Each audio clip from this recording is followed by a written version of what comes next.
It's time for Hoptown Hoppers Baseball.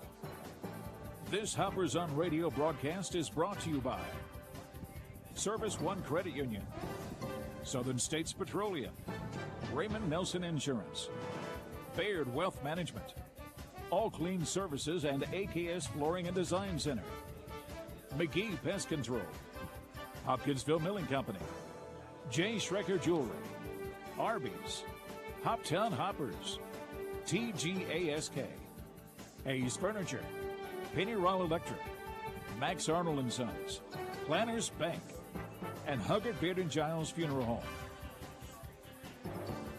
Now let's head to the stadium for all the action.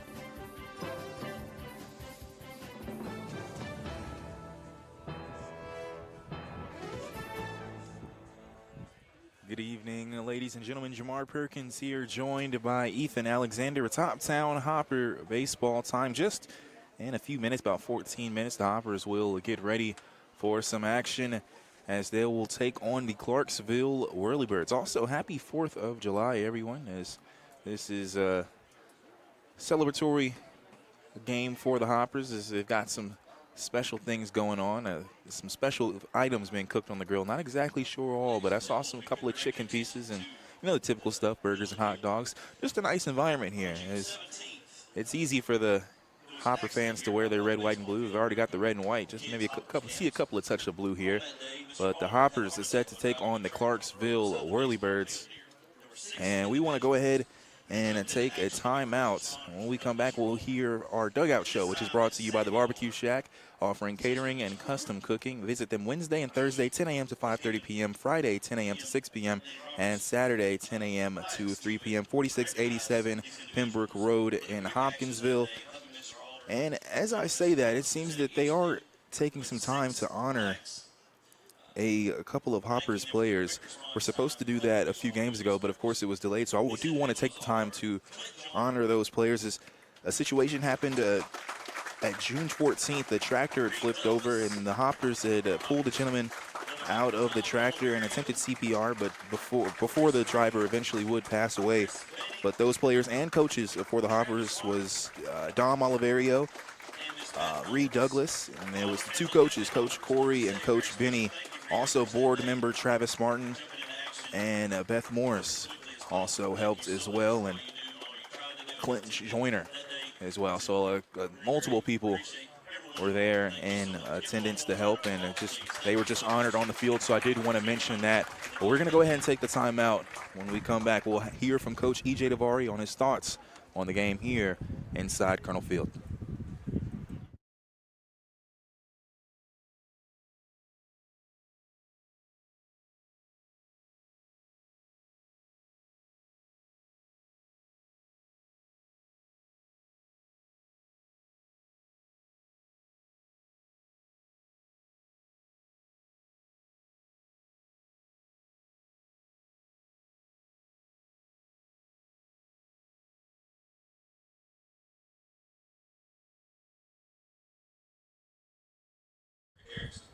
With the internet, I want to go ahead and bring up the starting lineups. Go ahead and skip to that, as the starting lineups are brought to you by Riken Elastomers. Join the Riken Elastomers team with process operators starting pay at over $18 an hour and an excellent benefit package that includes employee paid benefits. Call 270-475-2150, extension 214 to learn more. And it seems we do have internet connection once again, but we're going to go ahead and go into these starting lineups since we already started them.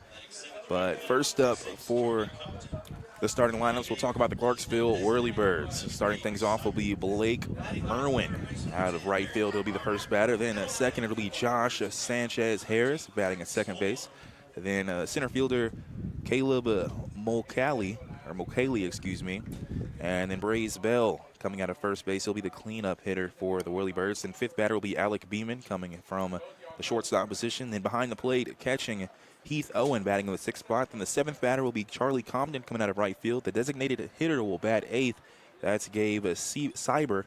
And Merrick Carter will be batting at third base. Or he'll be playing at third base. He'll be batting in that ninth spot. For the Hoptown Hoppers, Starting things off will be Reed Douglas, as he'll be the designated hitter tonight. Catching and actually batting second will be John Keebler. Third batter, Luis Vergara. He's been in that spot multiple times and playing in right or left field. Then Dom Oliverio playing in center field will be the fourth batter. The fifth batter, Carter Hood, playing at second. And playing out of right field, batting sixth, will be Robert Estrada. And then Tate Van Hooser will get his first start for the Hoppers. A local coming from Caldwell County. He'll be playing at first base tonight. Then Gavin Baxter will be playing at third, playing against a couple of former Clarksville High teammates, as Gavin Baxter is from Clarksville, Tennessee himself. Then Artie Logbanoff will be the ninth hole batter, and he's playing shortstop tonight. Starting pitching for the Hoppers will be Frankie Paradis, and starting pitcher for the Whirlybirds, that will actually be Horn. It'll be Mr. Horn. That's Drew Horn from Walters State. He'll be starting for the Whirlybirds. So a bit of a different order here, but we're going to go ahead and take a timeout. When we come back, you will then hear from head coach E.J. Davari.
Jay Davari, as the Hoppers are set to host the Clarksville Whirlybirds. How you doing today, Coach? Pretty good. How yourself, man? Doing good. I'm doing good. I wanted to talk to you about a couple of players. First, Miggy Villalobos had his first home run of the season, and it was the best one of the season, in my opinion, with the grand slam. What were your thoughts on that? I mean, that was pretty awesome. That kid has been working so hard in the cages, so for him to finally put him in play and show us what he can actually do, it was pretty awesome to watch. Another player I wanted to mention, too, was Sam Perkins. He's found himself to be a consistent player in the lineup, but specifically with his bunt game. He has been the best bunter all season. How important has it been to you to have a solid bunter you can depend on? It's pretty neat to have one of those utility guys. He can play all over the field, and then, like you said, just put that bunt down whenever we need to and create some chaos around the bases. Like I said, it's pretty neat to have one of those, and so far he's just doing great on that part. All right, Coach, so the Hoppers are currently 5th in the Southern Division, and y'all are one game behind the Whirlybirds. So win tonight would then make it a tie for 4th place. Coach, is that something in the back of your mind, and have you put any kind of extra point of emphasis with your team in this game tonight? It is in the back of my mind. I don't really want to put it to them like that. Just another day, another game. Just play how we've been playing as late. So, just go out there and have fun, play your game. But, yeah, it is in the back of my mind, though. And speaking of the Whirlybirds, too, this is going to be the second time the Hoppers have seen them. It's the the second time you've seen them in person. Is there anything that you've picked up from them? They got a pretty good ball club in there. You have to be really picky where we pitch to them. Obviously not give them the free passes. They put some damage to that if you do. So hopefully pitch to contact, soft contact, keep the ball in the yard. I think we should be fine. And speaking of pitching, Coach, who's the starting pitcher tonight, and what can you tell us about him? Frankie Paredes is going to go today again. His last outing was great against Full Count. He went, I think it was 5 innings, 2 runs or something. Yep. He showed what he actually can do. So hopefully we get to see that a little bit more today. All right, thank you, Coach. No problem.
Radio WHOP.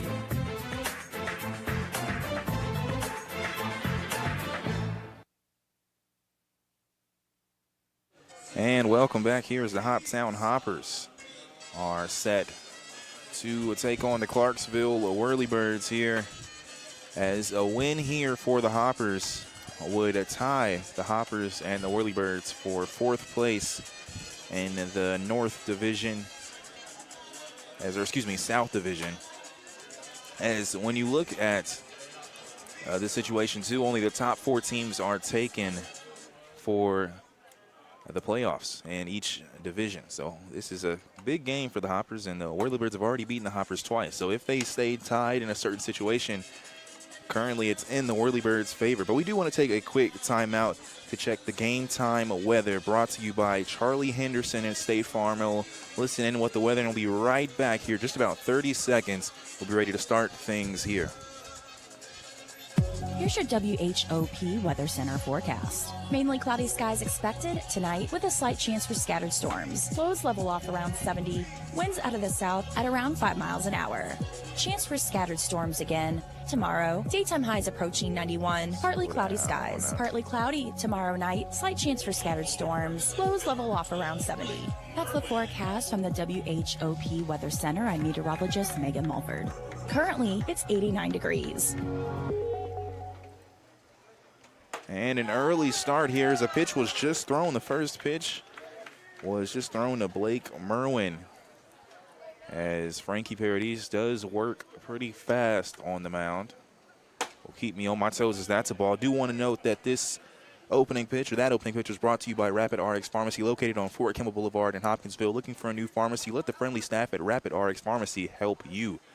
Inside pitch there, no. Actually, I believe hit near the knee area was Merwin, so he will advance. First batter in the lineup is hit by a pitch. Again, Jamar Perkins here, joined by Ethan Alexander. Now up to bat, Josh Sanchez Harris for the Whirlybirds. So now runner at first. We just started things here. If you're just now turning your dial listening to us, our one batter has advanced after that previous hit by pitch. Now Josh Sanchez Harris is at the plate, right-handed batter. The throw. That ball is high for a ball. Blake Merwin, that first batter, was left-handed, so he got hit in about the right knee area. 1 ball, no strike. That throw is high as well, a bit more down this time, but still too high to be called a strike. So 2-0 the count.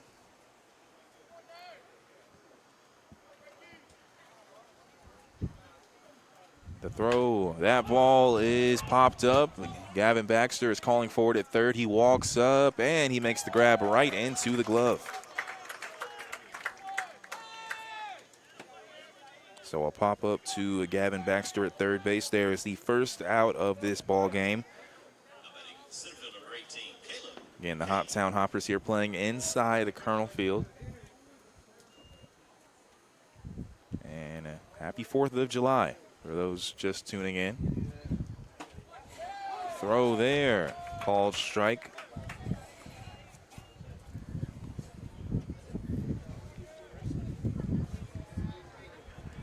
Caleb Mulcahy as stealing second there. They won't make the throw. He got a good run there as he started running before the throw was even made. Did Merwin at first.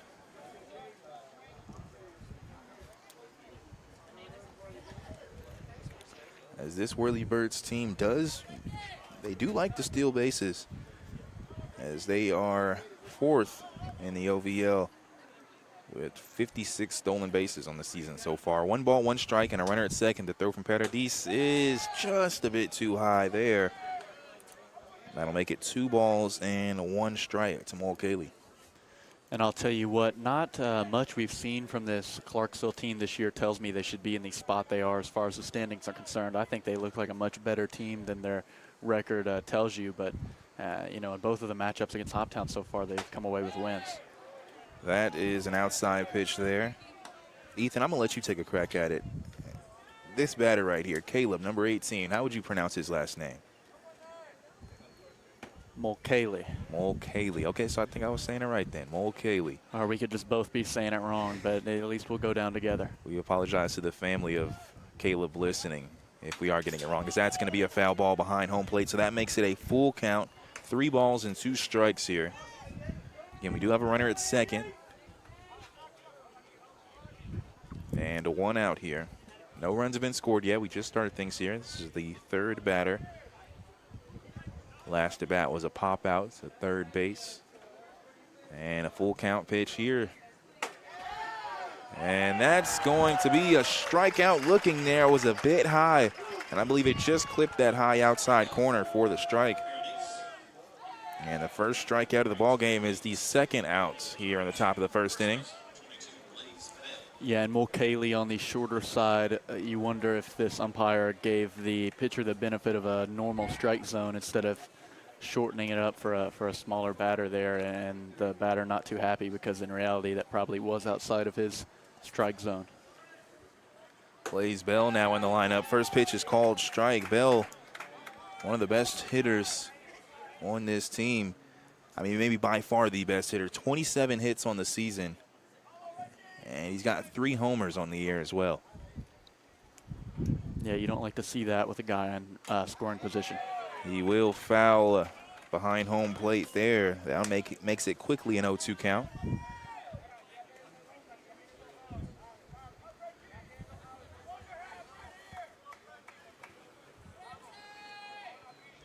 So an 0-2 count here. Blaze Bell actually leads the OVL, or he's actually tied in the OVL for most hits in this league. The throw there, that's fouled. Moore from the Jockeys is tied with him. I will say that Bell has more home runs than Moore from the Jockeys.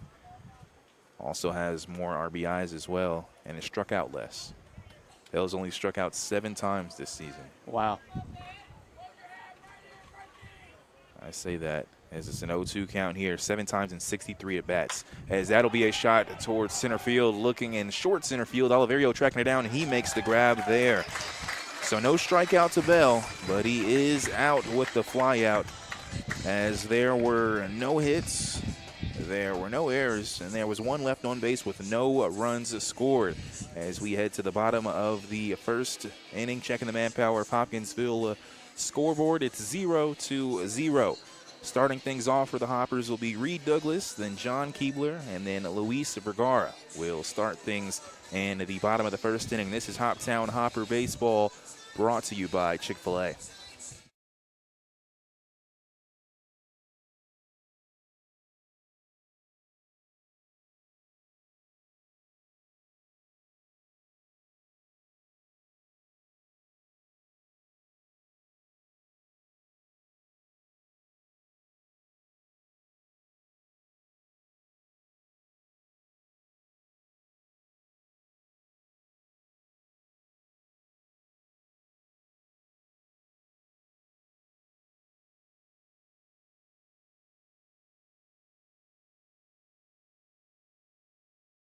HOP.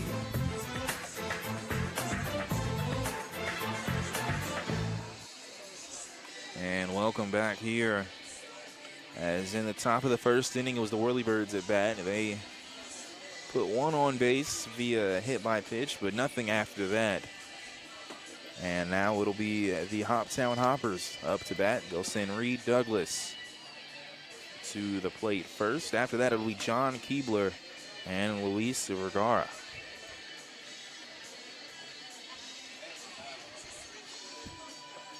As the Clarksville Whirlybirds, wearing their purple uniforms with, I believe, maybe a white or a very light gray pinstripe. A little bit hard to see through the screen here. Also, they'll be wearing their white pants, and the Hoppers wearing their all-white uniforms. And they actually have a Hoptown Hopper logo on the left chest area with red lettering and some red stripes on the sleeves as well. For those of you listening that follow high school baseball around here, you'll know what I mean. The Clarksville jerseys tonight are pretty much identical to Lyon County High School baseball jerseys. So if that paints a clear picture in your head, I know it does for me. And first pitch, fast inside strike there to Reed Douglas, pitching for the Whirlybirds.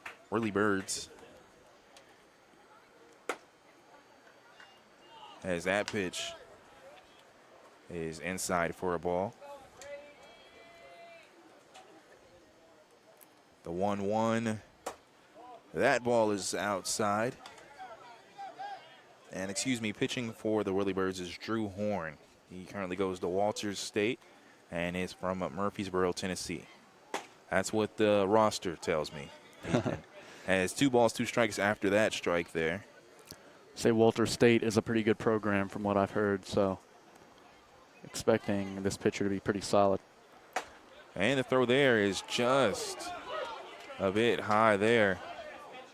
And we've got a full count here. Interesting to see, too, underneath us. Normally it's strictly just home fans there, but I believe we do have some Whirlybirds fans down there as well. So it'll be interesting to see what we hear down there. As that'll be a shot towards center field. It's going high, but it looks like it's going mid-center field there. As that is fielded there for the fly out to center field. So 1 out here. Now John Keebler is up to bat. And I believe this is back-to-back Michael Jackson. I was just about to say that. For the walkout songs. Yeah, you had was it Billie Jean? Billie Jean, and then now Dirty Diana, back-to-back. That wasn't John's original walk-up song. He changed it to that, so maybe knowing that they would have those. Now, if we see Luis come out to some MJ, that'll be a sign there. His low pitch there inside is a 1-0 count now. That'll be fouled way behind the bleachers by first base. So 1 ball, 1 strike.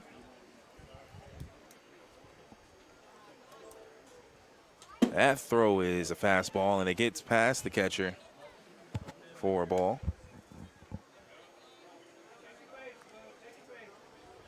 So 2 balls, 1 strike. Throw there is low and inside.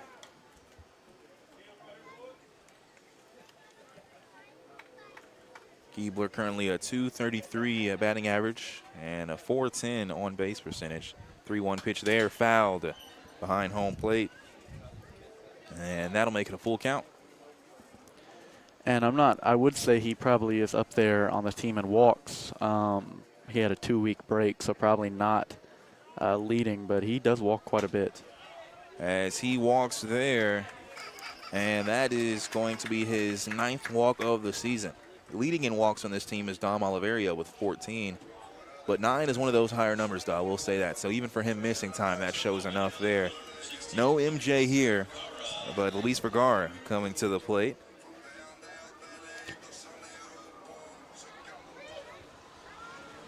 So a runner at first here. With 1 out, as that'll be a chopper towards second. It's fielded by Sanchez Harris. It's out at second to throw to first, and that's a double play there. A good old 4-6-3 there for the double play.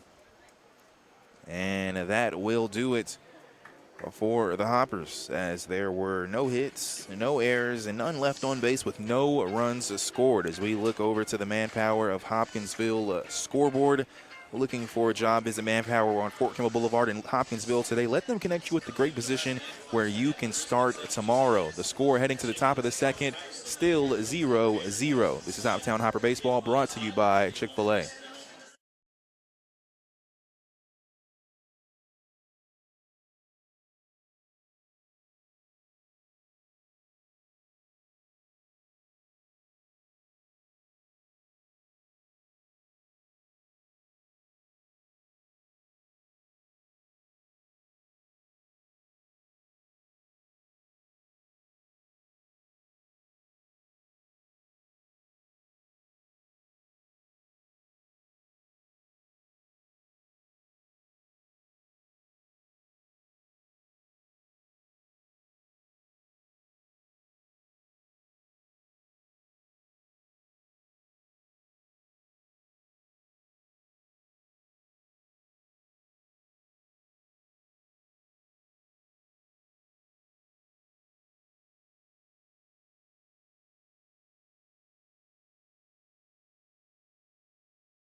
News Radio WHOP.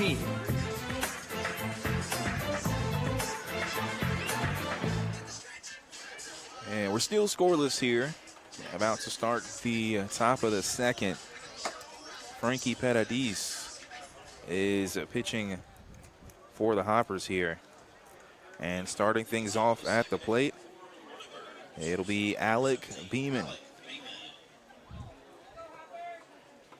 Alec Beeman coming from Franklin, Tennessee.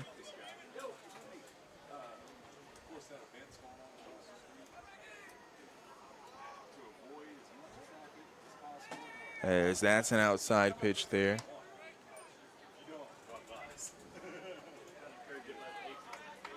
So 1 ball, no strike here. The throw, as that'll be just inside there, makes it a 2-0 count. Was in the right spot as far as being in the middle, just 2 inside there. So the 2-0 pitch. That ball will be chopped to Baxter. He'll field it. He'll gather himself, make the throw to first, and that's an out there as he throws over to Van Hooser.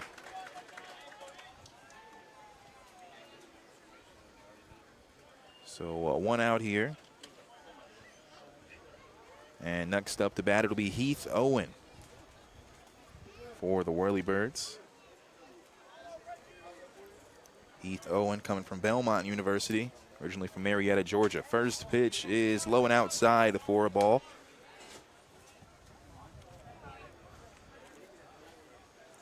On the season, Owen with a .372 batting average. As another pitch there is thrown for a ball. So 2-0 the count. It was a 2-0 count in the last at bat for the ground out. The pitch here is swung on and missed there. Looked like it had some movement there going down. Yeah, and Paradis is finding himself behind in a lot of these counts, but I'm wondering if that has something to do with what E.J. Davari said in regards to not giving up anything easy. As that'll be going towards Hood at second, and he'll make the grab there. Because he's not really going for strikeouts here, it doesn't look like. It's more like he's throwing these outside balls, trying to get them to swing, and then once he finds himself behind in the count, he'll start throwing balls that are easier to hit and let his defense work.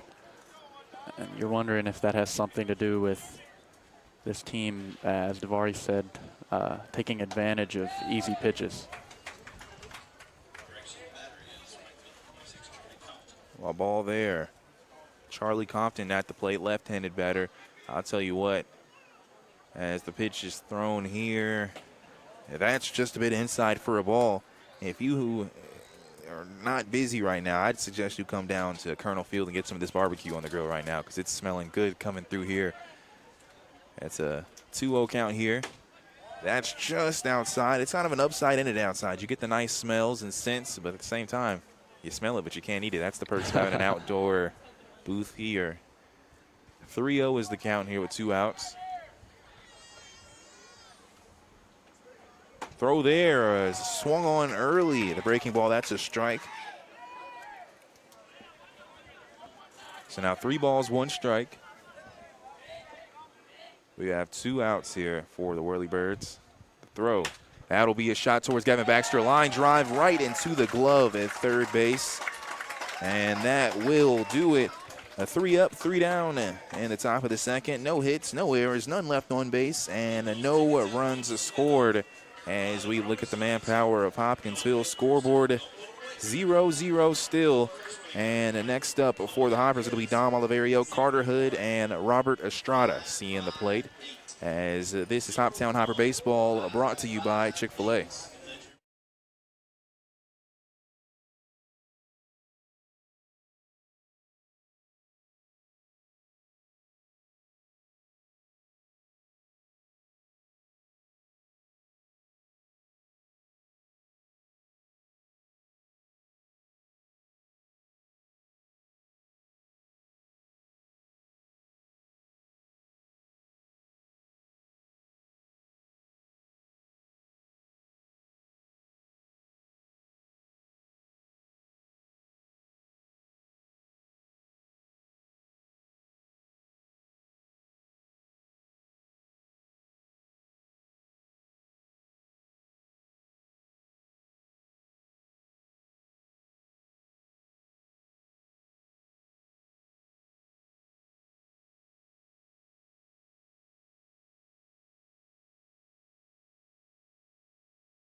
News Radio WHOP.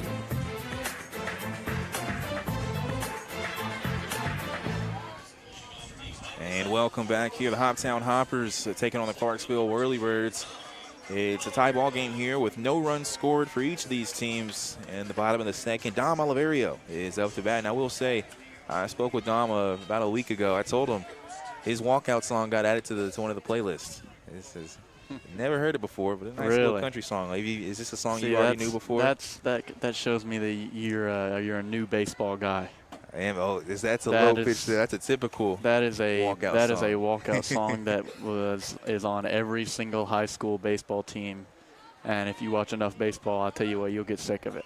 Loud and Heavy is the song we're talking about by Cody Jinks.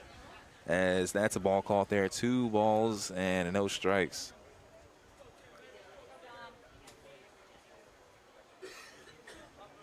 Throw there will be a shot towards first baseman. He can't get to it. He lost the ball, too. He'll make the toss. It's close. No, Oliverio safe at first. As that ball was popped straight to the first baseman, Blaze Bell. And I believe it might have got him. I think it touched the glove. It kind of popped up, and he had turned and couldn't find the ball until he dropped on the ground. And by the time he was able to try to make the toss, Oliverio already had touched the bag.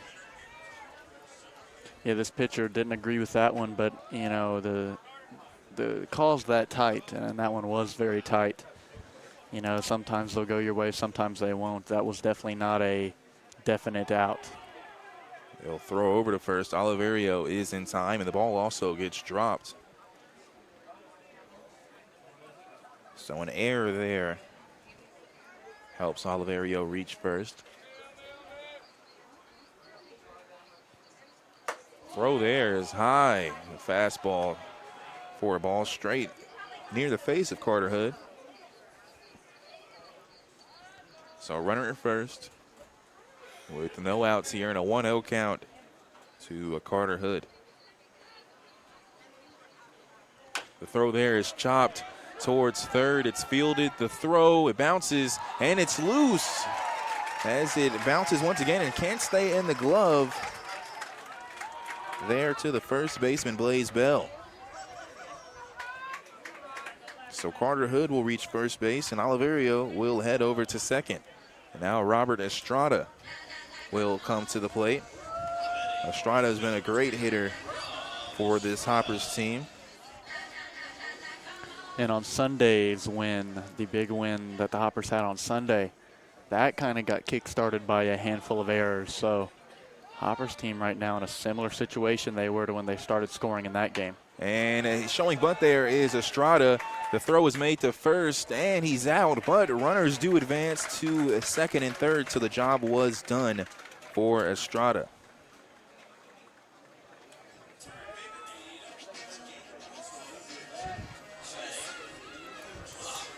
Now Tate Van Hooser, as he is batting for the Hoptown Hoppers. Van Hooser, a new addition to this squad. It's runners at second and third with 1 out, as that'll be a high and outside pitch there. I spoke with Van Hooser before the game. He had mentioned that he wasn't necessarily trying to play for the Hoppers all year. He said he wanted to make some money, but he did make it known to Coach Davari as the pitch is thrown here that it'll be chopped to second, and it's fielded, and the throw will be made, but a run does score as Oliverio comes in and an RBI there, grounder to second for Van Hooser, as he will be out. But a run does score. So now 2 outs here, and Gavin Baxter is at the plate. As I was mentioning, Van Hooser had said that he wanted to make some money, but he did make it known to Davari that he would be available from that late June time frame, as the first pitch here to Baxter is high and outside. And he didn't hear anything, did Van Hooser. Then he followed up, and Davari, I guess, texted him back and said, "We need you." So here we are. Van Hooser, a Hoptown Hopper, a bit local too. Is Van Hooser from Princeton, Kentucky. 2 balls, no strikes. The throw there is low there, just a bit low and outside. So now a 3-0 count to Gavin Baxter. Carter Hood is at third base. And the ball will get past Baxter. Now running is Hood, and he will score as the throw is too high. Walking is Baxter after the wild pitch. And Hood will come in and score, make it a 2-0 ball game. And nice work for the Hoppers in this inning so far. Yeah, and that's what you like to see. Way to capitalize on those opportunities given to you by the other team to get those first 2 runners on and then do everything in your power to advance them into scoring position. Just a good, solid job here from Hoptown to take what they're given. Throw there is outside. And I'll tell you what, this pitcher has been upset with several calls. I think he's starting to lose it a little bit, lose his focus. He's more worried about the calls than he is his throwing right now. Throwing over to first. The ball gets loose. Now Gavin Baxter will make it to second, and he will stay at second. As you say that, a mistake there, as that error will send Baxter to second. And a stat for you here. Hopper scoring 2 runs in this inning. They have no hits. No hits to get them those 2 runs. So Hopper's being rewarded for their plate discipline and their base running here. As 1 ball and a no strikes here with 2 outs and a runner at second. Throw there is swung on and missed. Artie Logvanov is at the plate. I had talked to Artie, and he came on the Early Bird Morning Show on Light 98.7.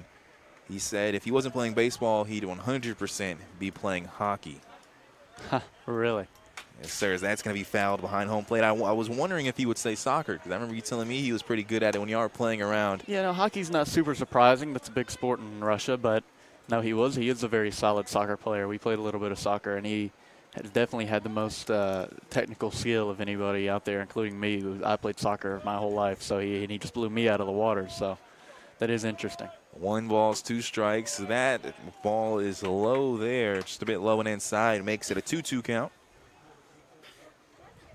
Again, Gavin Baxter is at second.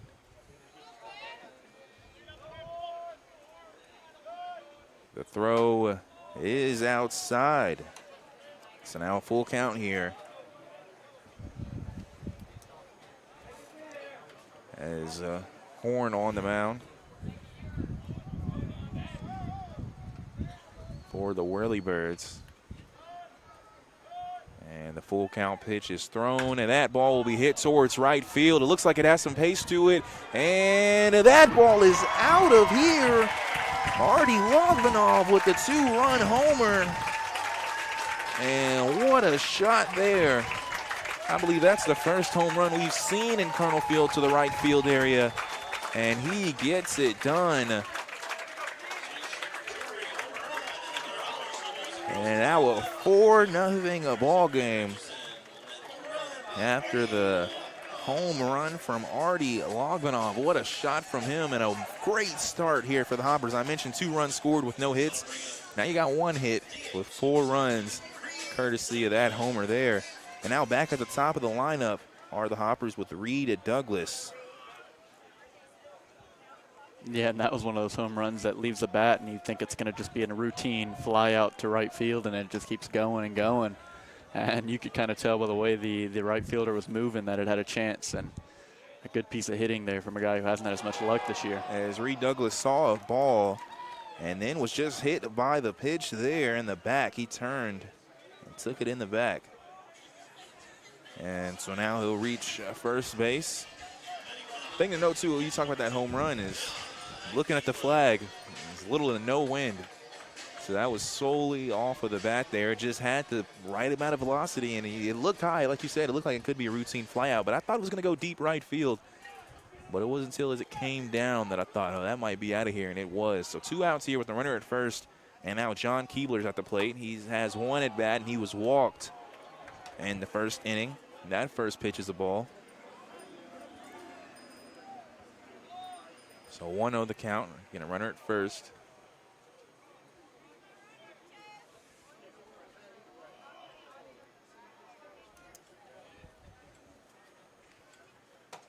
as that's right down the middle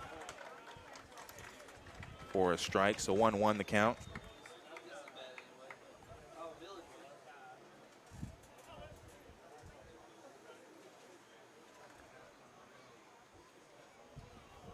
One ball, one strike, as that ball will be a foul ball. And that one will go towards the road next to Colonel Field. I think with Artie Logvinov too, and 18 at bats. He's had 2 hits before this. Yeah, I mean, he hasn't been a spectacular hitter. I mean, he's shown power. He gets into the outfield quite often, but has not been a good hitter. And then just a breakout one like that is One ball, 2 strikes, and that will be a strikeout there as it clips the bat and lands into the glove of Owen, the catcher. And so that will do it for the bottom of the second, as there was just 1 hit, and there were a couple of errors. I'm counting 3 errors. There was 1 left on base and 4 runs scored. As we head to the top of the 3rd inning for Clarksville, it'll be their 8-9-1 batters, Sieber, Carter, and Merwin. But we'll take a timeout again. 4-0 is your Manpower of Hopkinsville scoreboard currently. We'll be back with more action coming up in the top of the 3rd. This is Hoptown Hopper Baseball, brought to you by Chick-fil-A.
News Radio WHOP.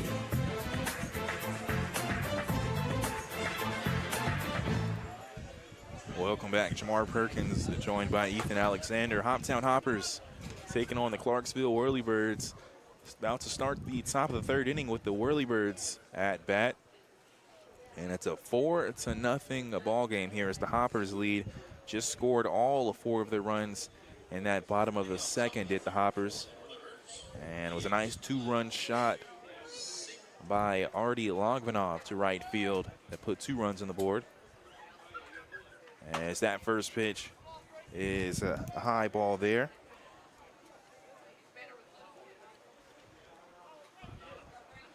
So 1-0 the count. That ball will be hit towards the left field. It might land, and it does, in front of Luis Vergara at left. So a base hit there for Gabe Seiber.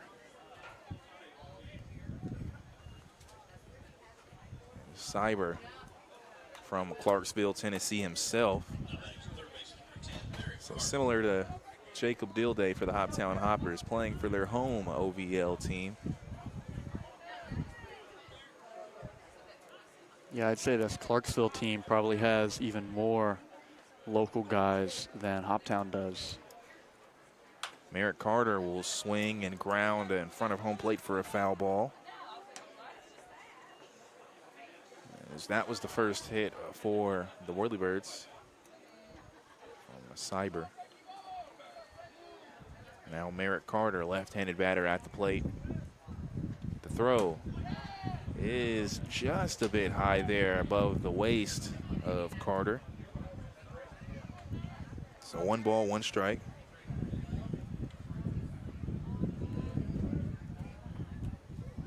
Throw there is down more for a strike.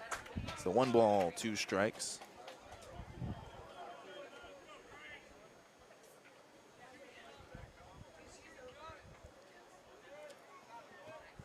The 1-2 pitch with no outs and a runner at first.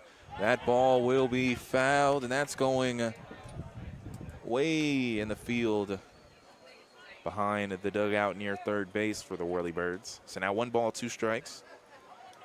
Again, a runner at first, and it's a 4-0 ball game as the Hoptown Hoppers currently lead the Clarksville Whirlybirds. The throw there, that'll be a base hit. And between the second and first baseman for the Hoppers. And advancing to second is Cyber, and going to first is Carter.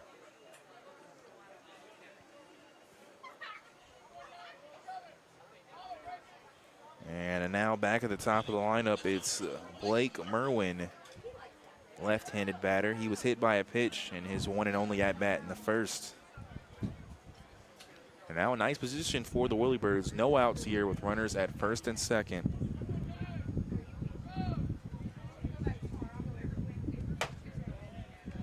As the throw there will be outside for a ball.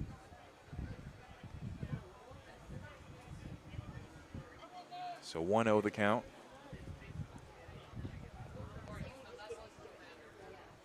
The throw is going to be a check swing, and they'll say he didn't go. At least I believe he said he didn't go. No, it looks like he said he did go. If the scoreboard is correct. The scoreboard is right. We'll say 1-1 the count. Throw there is a ball to make it 2-1. And it is 2-1, confirmed. So 2 balls, 1 strike.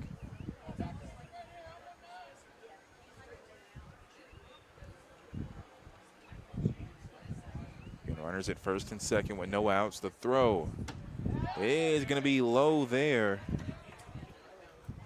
A bit outside. That'll make it a 3-1 count. 3 balls, 1 strike. Runners at first and second.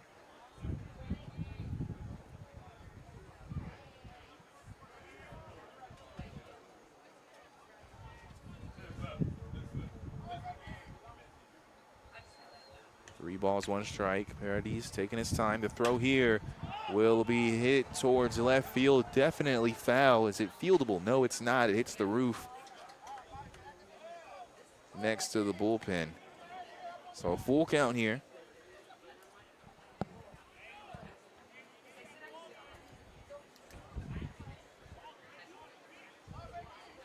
And again, runners at first and second.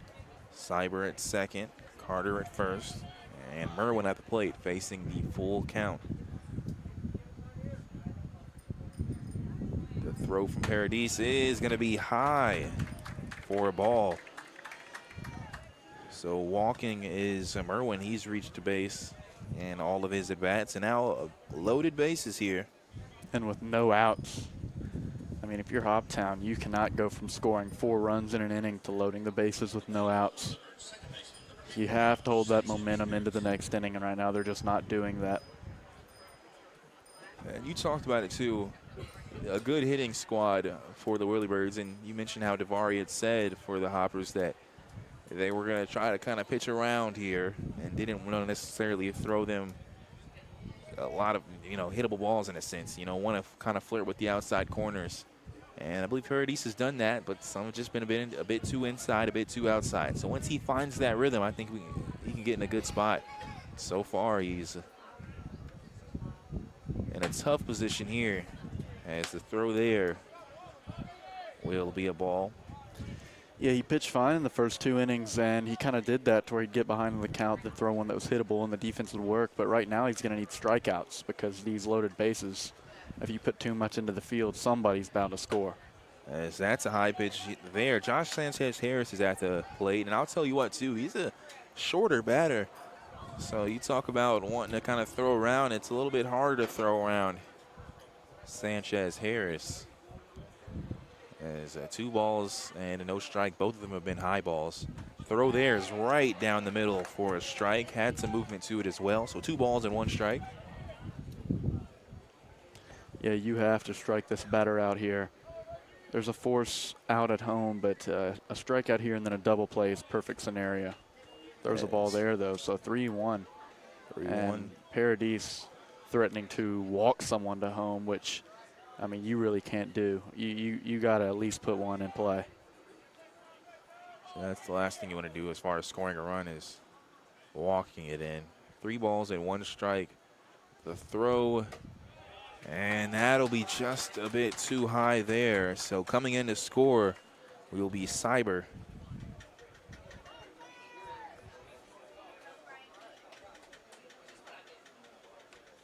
And advancing to third is Carter. To second is Merwin. And to first is Josh Sanchez-Harris after the walk. And there will be a meeting at the mound as pitching coach Mike Albin will come and chat with Frankie Paradis.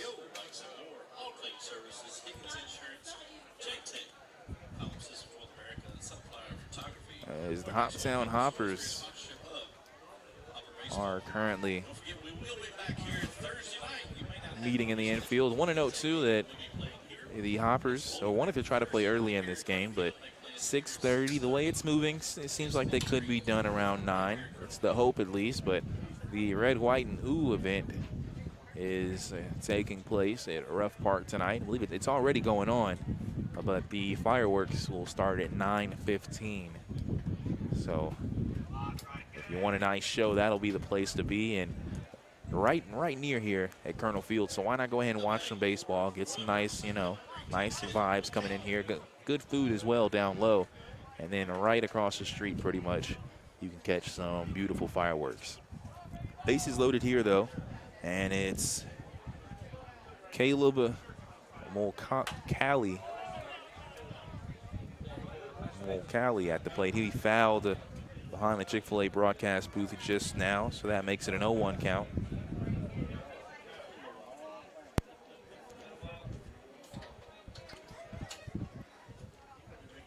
So an 0-1 count. Again, the bases are loaded. It's a 4-1 ball game. Breaking ball is just outside, and Paradis is just throwing a lot of these balls are all high. And if he can just get them down, be in some perfect spots. Is 1 ball, 1 strike here. And that right there is exactly what he needs to do. Is that's the strike there. Hits that high outside corner. He's hit it a couple times to these right-handed batters. Now we have 1 ball and 2 strikes.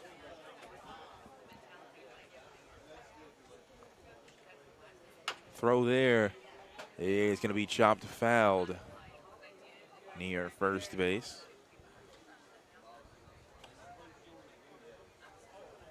So now 1 ball, 2 strikes. Count remains the same.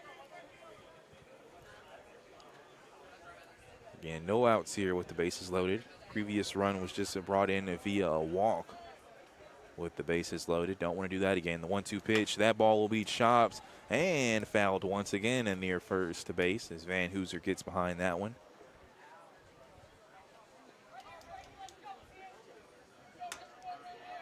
So now 1 ball, 2 strikes here. And still, after back-to-back fouls,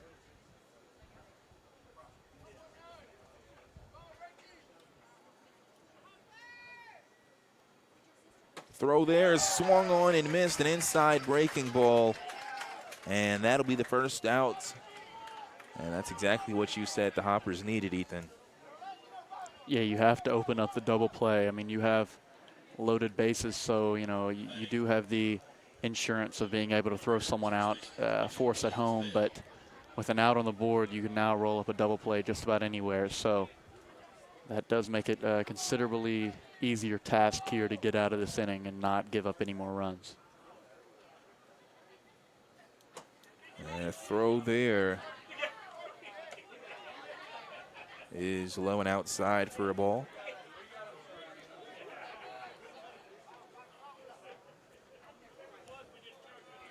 So 1 ball, no strikes with the bases loaded, as we mentioned.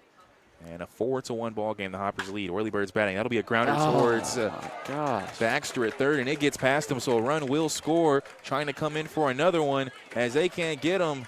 And going to third, that's safe there. So now runners at first and third as Sanchez Harris will make it all the way to third. And scoring is Carter and Merwin. So now we have a one-run ball game. That ball was to the right of Gavin Baxter. Yeah, and his glove was there. I mean, he just didn't quite get down enough for it. Kind of made a slow move. You got to show some urgency in that kind of situation. You know, if that ball gets past you, it's not a good look. So if you're a Baxter there, you have to do a little bit more to get down because he could have got that ball. A swing and a miss there. As that was Blaze Bell at previous hit. We mentioned him earlier in the game being the best hitter on this team. And in the OVL, he was tied for the most hits in the league. So unless the player from Louisville's gotten a hit already, he now leads the OVL in most hits. But an 0-2 count here to Alec Beeman. And runners at first and third with just one out. And a 4-3 ball game. A low outside pitch there. Now 1-2 the count. And I do believe that I see Ethan Davis warming up for the Hoppers right now in the bullpen. 1 ball, 2 strikes. That ball is high and inside, and moving out of the way there was Beeman. A little bit of a delayed reaction, though, as he kind of jumped out of the way. I think the ball would have already hit him by then if it did, but I don't blame him for getting out of the way. 2 balls, 2 strikes here with 1 out.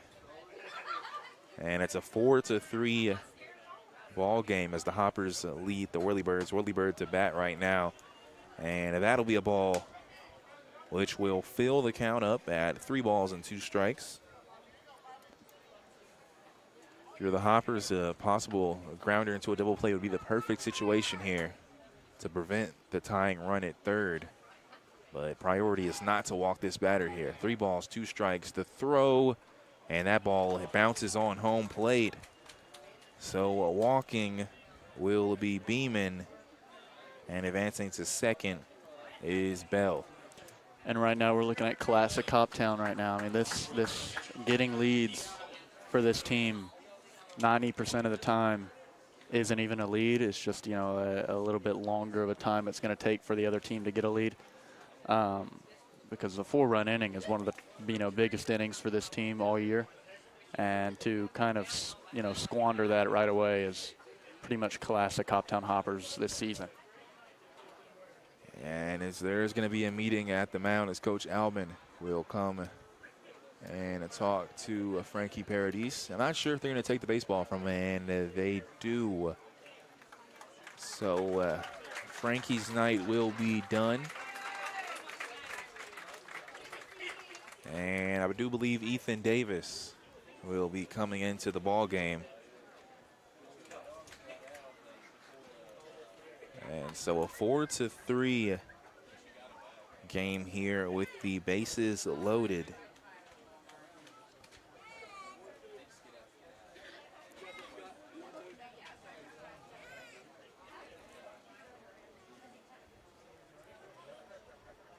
As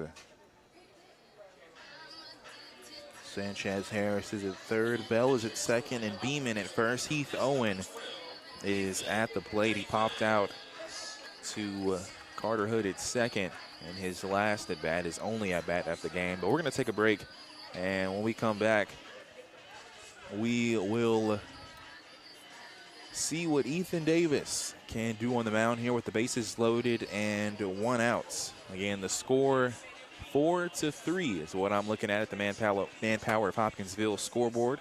This is Hoptown Hopper Baseball, brought to you by Chick-fil-A.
Welcome back as the Hoptown Hoppers are in a tough situation here with the bases loaded and a 1 out. Just brought in a new pitcher. Ethan Davis is in the game.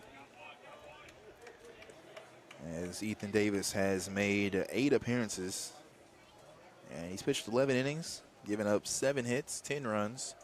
Or he's given up 8 runs, should I say, with 8 of them earned, 10 runs while he's on the mound. As the first pitch will be a ball to Heath Owen.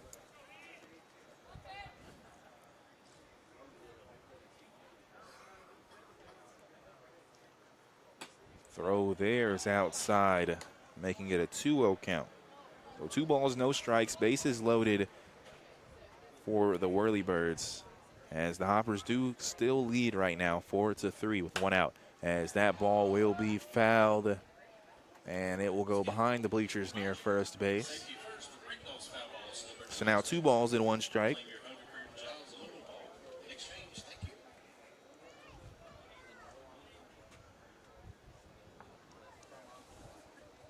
And in the bottom of the 3rd inning here, that breaking ball is inside for a strike.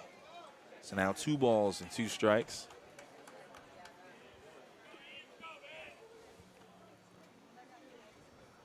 Throw there is grounded. The force out will be made at home, and they'll throw over to first, and that's a double play. Grounded straight to Ethan Davis at first, or on the mound, excuse me. And that will do it. A unique home or double play there, as it was a 1-2-3 there. And that will do it for the Whirlybirds in the inning. They did manage to score a couple of runs, though, as there was 2 hits. There were no errors. There was 1 left on base, and no runs were scored.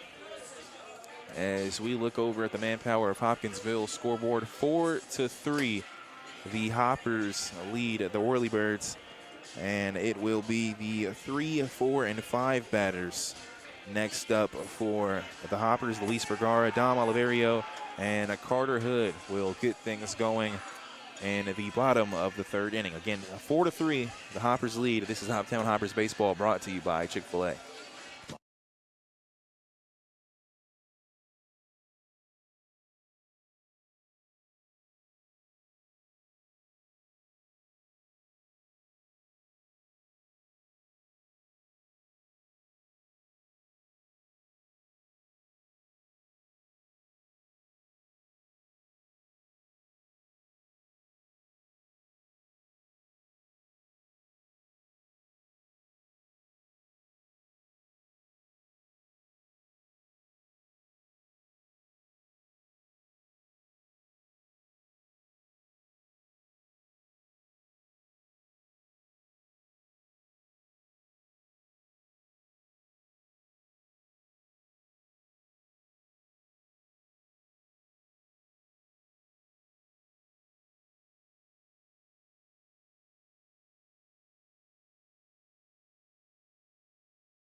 For the latest UK sports news, it's the Leach Report. Weekday mornings at 8 on Hoptown's News Radio, 99.3 WHOP. As back-to-back balls have been thrown to Luis Vergara, the 3rd hole batter for the Hoppers. We're in the bottom of the 3rd inning. That's a strike called there. And so a 2-1 count. A 4-3 ball game. The Hoppers lead the Clarksville Whirlybirds. That'll be a shot towards the right center. It's a base hit. Vergara will stay at first. And a nice base hit there from Vergara. We'll put a runner at first, and next up it'll be Dom Oliverio. He had reached on that grounder to Blaze Bell at first, the air, should I say, and he did manage to score as well. I want to make a correction too. In that last inning, there was 2 left on base for the Whirlybirds. I had said 1. There was 2 left on base It was a double play with the bases loaded that ended things for the Whirlybirds. As I mentioned, the Whirlybirds did manage to score 3 runs in this top of the third.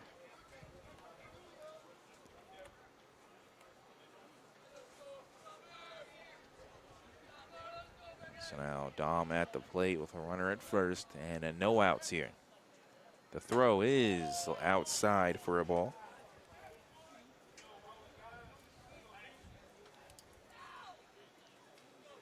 Now a 1-0 count. I'm pretty sure I just saw Coach Davari do some hand signaling here. Might be working something. As he'll throw over to first. And Vergara will be back in time.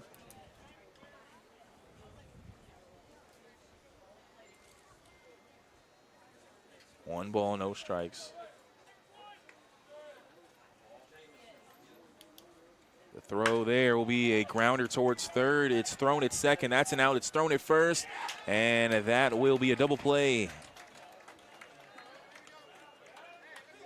5-4-3 there.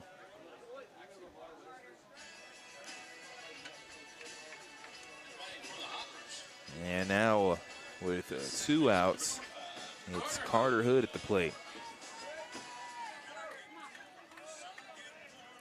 Hood also reached on an error to get on base in his 1 and only at bat. He was also scored as well. Throw there, a breaking ball inside for a strike. So 0-1 the count. And Hood is hit by a pitch there as he turns and kind of looks. It looked like that one hurt a bit as he does make some kind of gesture to the dugout. I missed it.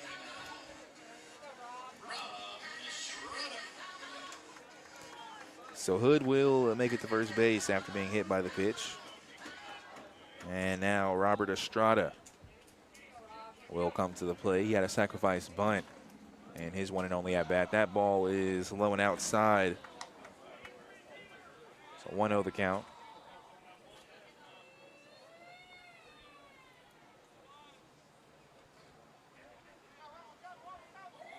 A runner at first. The throw right down the middle for a strike. 1-1 the count.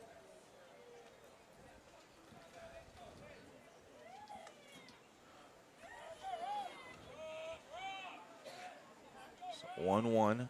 Runner at first with 2 outs. And that's a strike called. A bit of a chill umpire at the plate.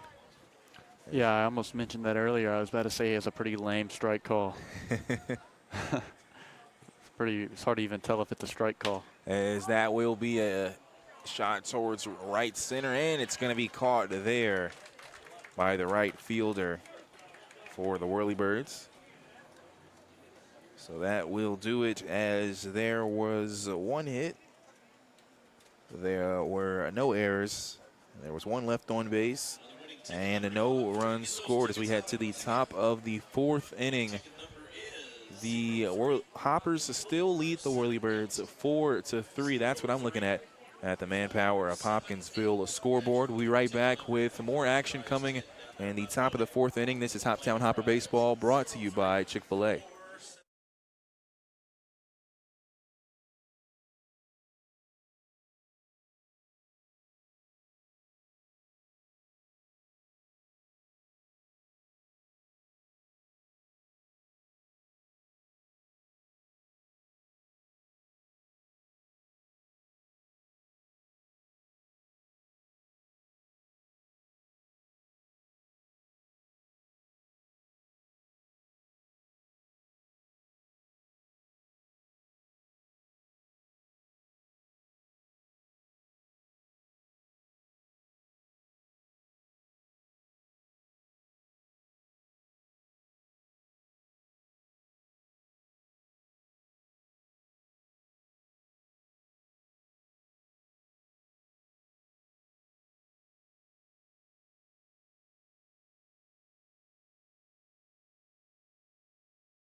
welcome back here. 4-3 the score as the Hoppers lead the Clarksville Whirlybirds. Jamar Perkins joined by Ethan Alexander.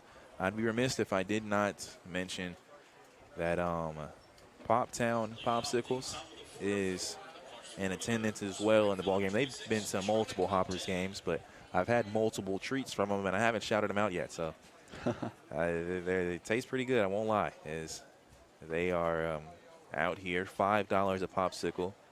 Got multiple flavors. I've had cookies and milk. That's been my go-to. As a throw here will be fouled near the field. Foul by third base. So 0-1 the count. Whirlybirds at bat as it's Charlie Compton, the left-handed batter. And again, we're here in the top of the fourth inning. Throw there, check swing. And they'll say he didn't go. So 1-1 count. Game day sponsor is the city of Hopkinsville for the Hoppers tonight. Breaking ball is a bit too high there. But then again, Charlie Compton has some size to him. I was about to say that's a strike against this guy. This is a lanky fella on the taller side. 2 balls, 1 strike. Throw there. Once again, just a bit outside, but for his height, you could argue that's a strike. But 3 balls, 1 strike regardless.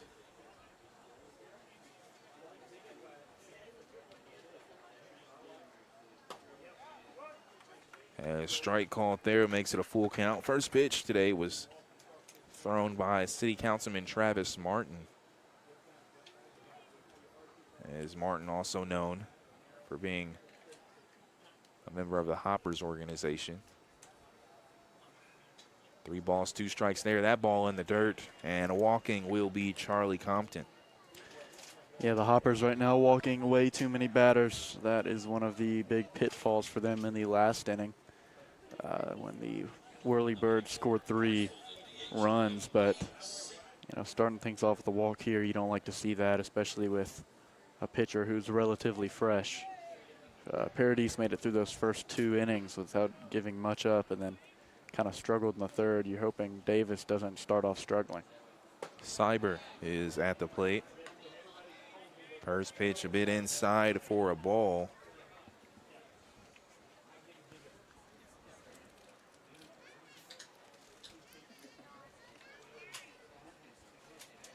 And Cyber is hit in the back there, so he'll eat that one and walk to first base.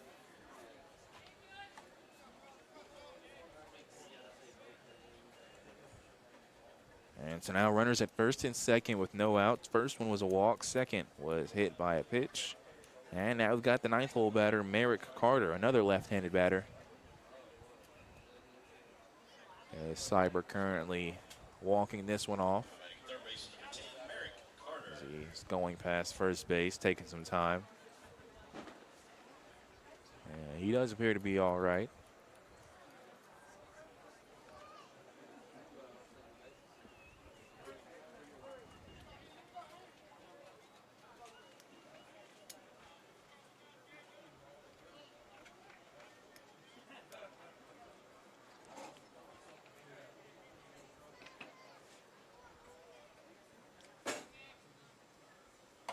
That pitch is high, and it comes out of the glove there of Keebler. So now going to second and third is Cyber and Compton.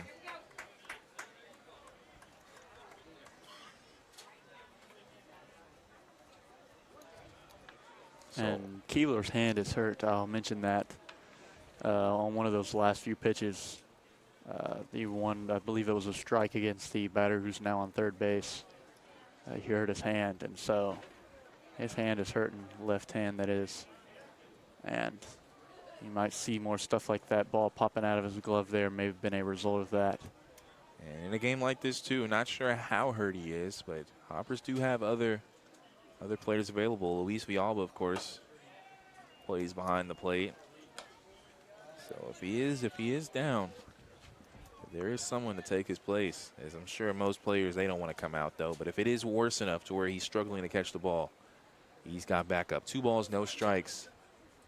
as that'll be a high pitch there for a ball, making it a 3-0 count here with runners at second and third. Again, no outs here. So Hoppers once again finding themselves in a tough position, risking loading the bases with no outs for the second straight inning. The 3-0 is going to be in a strike called there, just a bit outside. So now 3-1.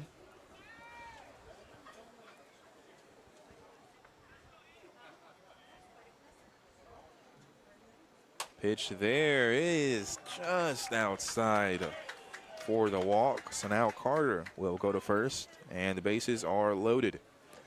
Yeah, and bases loaded on 2 walks and a hit by pitch. And yeah, I mean, this Hoppers team, it really does seem at times if they're not stringing together a certain group of pitchers, they struggle. Obviously, Paradis was expected to do better than he did today. Just wasn't on his game. And they probably weren't ready to have to put in a reliever in the third inning, excuse me. And so Davis here is someone that we're used to seeing later in games for about 1 inning, 1.5 innings, being forced to pick up some of those starter innings here in the beginning of this game. As I do want to mention, Coach Tavari just came out to talk to John Keebler, and I believe he was mentioning something about the hand. So we'll see if anything happens there. Keebler did stay behind plate. So now bases loaded here, 4-3 ball game. The Hoppers lead the Whirlybirds. The throw from Davis, first pitch is going to be high for a ball. Back at the top of the lineup for the Whirlybirds, it's Blake Merwin.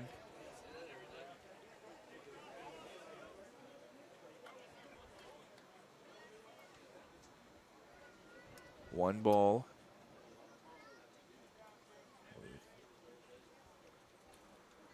Throw there is fouled behind home plate towards the left side of the screen. Now that'll make it a 1-1 count.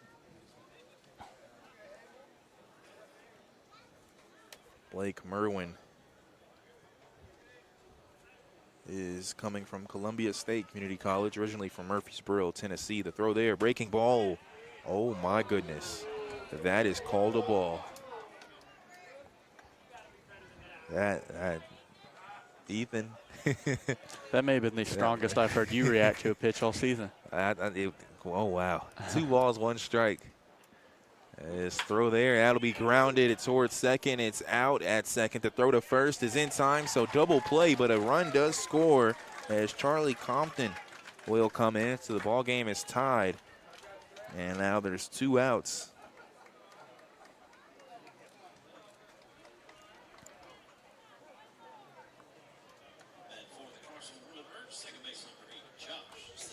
It's the double play there.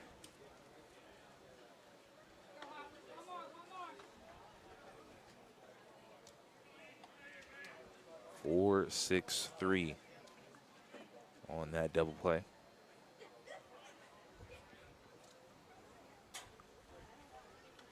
Throw there, it gets a bit loose, but Keebler does a good job of staying in front of that ball.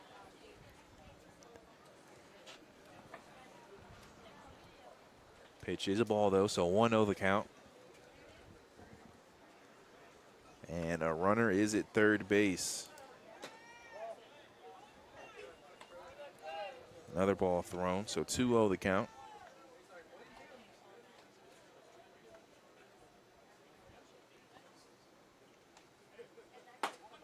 That's a strike. 2 balls, 1 strike. Again, the game has been tied up here at 4 runs apiece. The throw. That ball is low, which makes it a 3-1 count. So 3 balls, 1 strike. Again, Josh Sanchez-Harris is at the plate. The 3-1, and that's going to be a strike, making it a full count. Sanchez-Harris is a local from Clarksville, Tennessee. And goes to Roane State Community College. That ball is loose, but tracking it down will be Keebler, but it is going to be a walk. So Josh Sanchez-Harris will go to first, and staying at third is Cyber. Again, a tie ball game here. Go ahead run at third with 2 outs now. And Caleb McKaylee is at the plate. Yeah, and with 4 walks in this inning, you're lucky if you're the Hoppers to only give up 1 run. If they can get through this with only 1 run, that's actually a good case scenario. Yeah. 2 runs each for both of these teams and 4 runs each as well. So it hasn't really all been hits that have really gotten most of these runs. Minus, you can talk about that 2-run home run from Logvinov. Very few hits in the game from both teams. As stealing second, they will make the throw. It bounces and it gets past. And it's going to go in the outfield. So scoring easily is going to be Cyber. He had got past, I believe, Logvinov there. Yeah, and I don't know what he was doing. He loses the ball goes outfield, and he starts looking back towards the infield instead of running out and getting the ball. It's just, this team is baffling at times. There's points and times where this team is just absolutely, you have no idea what's going on. So 5-4 is the score here. As an error there has brought in Cyber. Whirlybirds take the lead. The 2-0 pitch is going to be a strike there. So now 2 balls and 1 strike. All the way at third as well as Sanchez Harris. He stole, and that'll be a high throw. He had stole second, and then that wild throw from Giebler. I wouldn't even necessarily say a wild throw. No, I mean, I think the throw was actually in the right spot, but Logvinov couldn't make the catch. And not only could he not make the catch, it flung out of his glove into the outfield.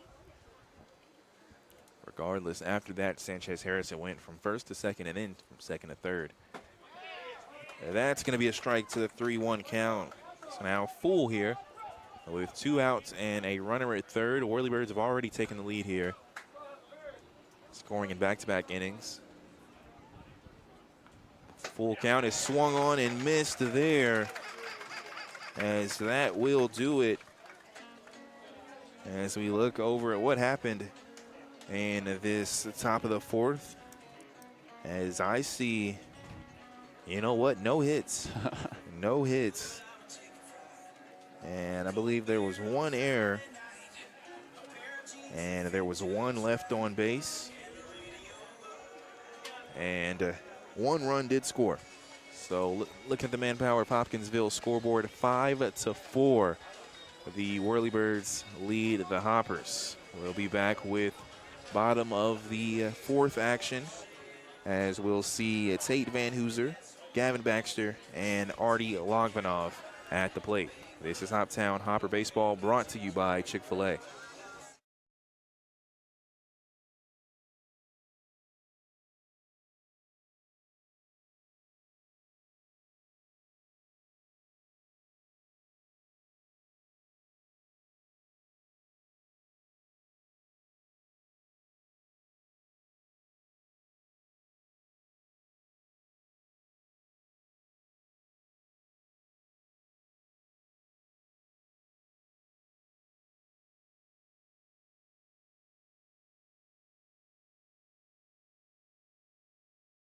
News Radio WHOP.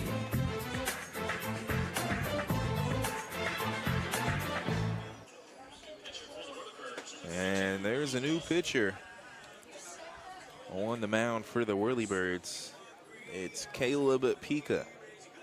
Pika goes to Volunteer State, Fall State to a lot of people. And Nashville, Tennessee is where he resides from. He's a left-handed pitcher as well, so a new look for this Hopper squad.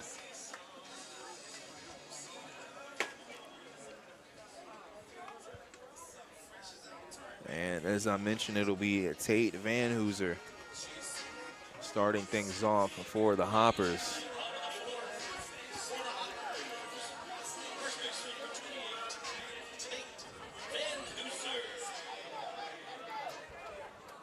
Hoppers trying to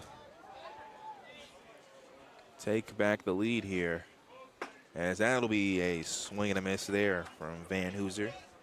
First pitch for Pika is a strike.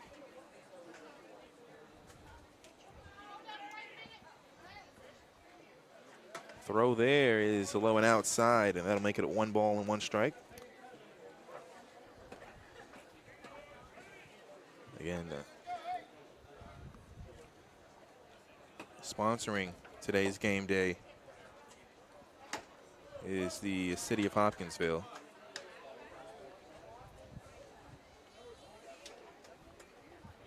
One ball, 2 strikes now. The throw from the lefty, that ball inside hits the dirt. That'll make it a 2-2 count. Now, the 2-2. And that'll be inside, and striking out looking there is Van Hooser.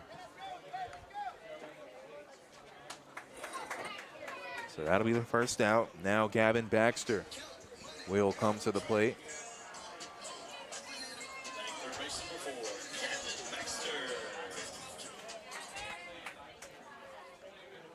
Baxter had walked in his one and only at bat. Pitch there will hit home plate for a ball. So 1-0 the count. Throw there is swung on and missed. So 1 ball, 1 strike.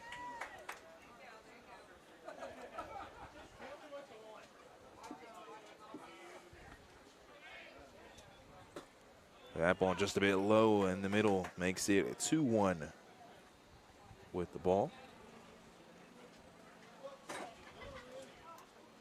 Sun's starting to come down here at Colonel Field. Strike called there, just outside. Or just inside, just inside enough to be a strike, as that one clipped the edge of the plate. So 2 balls, 2 strikes. The throw to Baxter is inside. He moves out of the way. That makes the count full.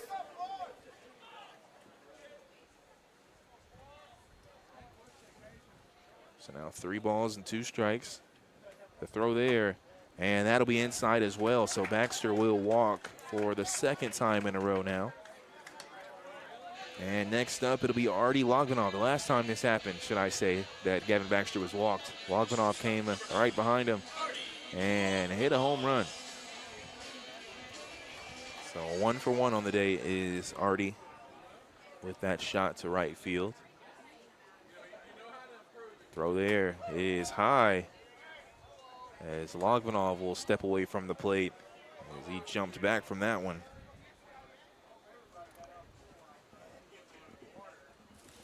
So now 1 ball with no strike.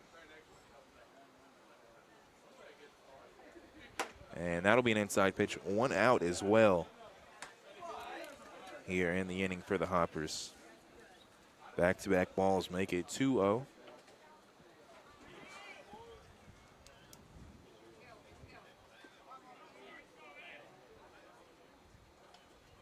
Two balls, no strikes. The throw is behind Logvinov, so trying to go to second, and going to second easily is Gavin Baxter.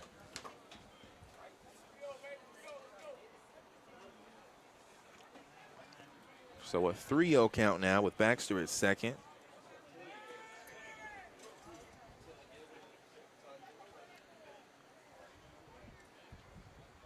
Again, left-handed pitcher. Pika in the game. Runner at second, the throw, and he just stands straight up. Didn't even get into a stance, did Logvinov, and he will be walked. And this is an excellent opportunity for the Hoppers to get back in charge of this game. This pitcher doesn't seem to have a ton of control, good speed, and it's coming from overhand. So these pitches are hard to hit when you do swing, but he might be one of those guys that's more likely to walk you than strike you out. And so some plate discipline here could do a lot for the Hoppers. As that one is right down the middle to Reed Douglas. He flied out to center field in the first. Was hit by a pitch in the second, and this is his first at bat since then. So 0-1 the count. And throw there is going to be high, and moving out of the way once again is a Hopper player. That's Reed Douglas there as he has to turn to the side. So now 1 ball, 1 strike. Stitches, the Hopper mascot, is in the house. As a high pitch there is thrown for a ball. We'll have to count up how many babies cry when they see Stitches. I'm already seeing one. Heard one. Oh, I'm that already might be seeing 2 one. then now, because I thought I heard one earlier. I'm not sure if they saw Stitches or not. Maybe when we redesign the costume, make Stitches a bit cuter. I don't know what's wrong with smiling, Stitches. though. I mean, Stitches is Something smiling. about Stitches doesn't get along with small children. So 3 balls and 1 strike. I'm telling you, it's the big head. The head is huge. It is 3-1. Is the count here to Reed Douglas with runners at first and second with 1 out. Tying run at second. It's a 5-4 ball game. The Whirlybirds lead. As that will be a high pitch for a ball. So 3 walks in a row make the bases loaded. And we've got John Keebler at the plate. He struck out in his last at bat. And Coach Rice for the Whirlybirds will be coming to the mound. Because I want to know something, too. I think earlier in the season I had mentioned that Rice was the head coach at Rossview High School. That is incorrect. Did some extra digging up. There is actually Coach Holman, which he was actually the head coach when I went to Rossview High School myself. So I don't know how I got that one mixed up, but Coach Rice, just the coach for the Whirlybirds, as he is currently talking and discussing things with Pika.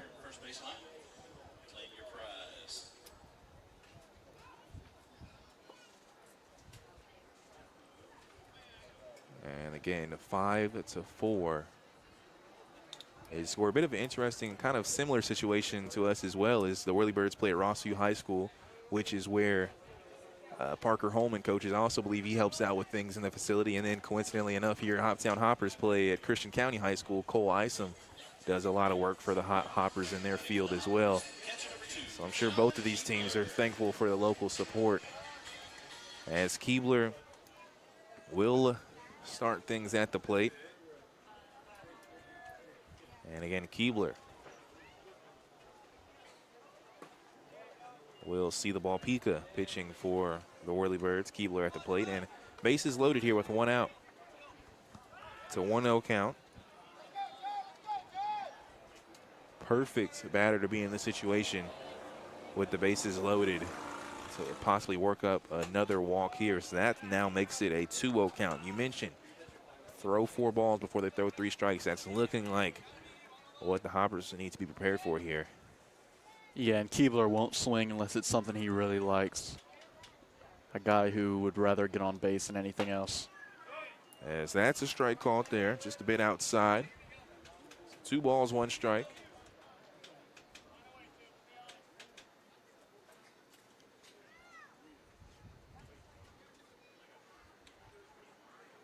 Throw there is low and swung on. He didn't have to swing at that one, but that did have some movement to it, so it probably looked a lot better coming to the plate than it did from here. So now 2 balls, 2 strikes with 1 out. Big pitch here. The throw is going to be outside there. So now a full count, even bigger pitch with runners on all 3 bases and a 1 out here. Anything but a strikeout if you're the Hoppers here. The throw, that ball fouled as Keebler will stay alive. He'll hit that one behind home plate towards the right pole.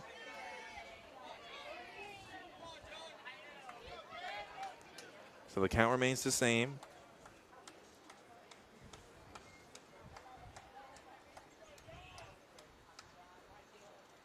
And that ball will be high for ball 4. And Gavin Baxter will come in and score the tying run. And Keebler will go to first. Reed Douglas goes to second. And Artie Logvinov will go to third. And that is now 4 walks in a row. Yeah, and Luis Vergara here at the plate is someone who can walk. He has a lot of experience if he needs to, but he definitely wants to get a hit. He's the type of guy that does like to swing in addition to having solid plate discipline. And you mentioned multiple home runs last season. Double-digit home runs last season. I mean, he had more home runs last season than it looks like this Hoppers team may have the whole season as a team. As that'll be a high pitch. It's going to go outside, and sliding in and scoring is Logvanov. So the Hoppers have taken the lead here as runners will advance to second and third. Douglas goes to third, Keebler goes to second, and Logvanov will score on the wild pitch.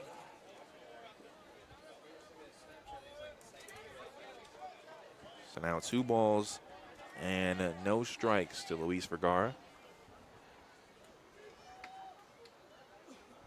The throw, that is another high pitch there.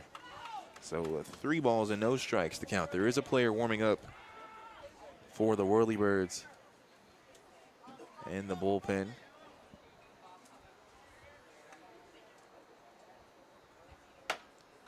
That throw is going to be a strike inside.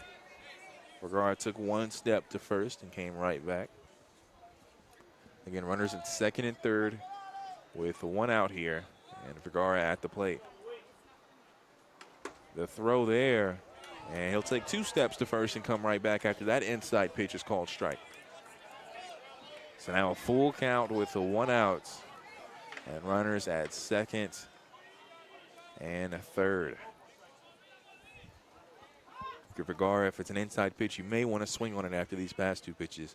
The throw is going to be a swing and a miss there as Vergara strikes out. And that's the 2nd out. Yeah, and that's just unlucky for Luis to find himself in the position where Pika finally decides he's going to throw 3 strikes in a row. And after the strikeout, Coach Rice is going to come to the mound. He'll clap it up, and I believe this will be it for Pika, as we do see a pitcher coming in for the Whirlybirds. So a nice way to go for Pika. But they're going to go with a new look here. Yeah, they were waiting for that 2nd out so that they could bring a new pitcher in to get them out of the inning. And the assumption here is it's going to be kind of like what Ethan Davis had to do when he first came into the game, is get 1 out in very quick fashion and kind of start his day in the next inning. And so now 6-5 the score. I will say, too, when Ethan Davis came in, he actually did have to face those just 1 out. So he had to work a little harder than what the new pitcher for the Whirlybirds will have to do. As we'll take a timeout, when we come back, we'll discuss who that pitcher is for Clarksville and continue the bottom of the 4th inning. Again, 6-5. The Hoppers lead the Whirlybirds. We'll take a timeout, be right back here at Colonel Field.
News Radio WHOP.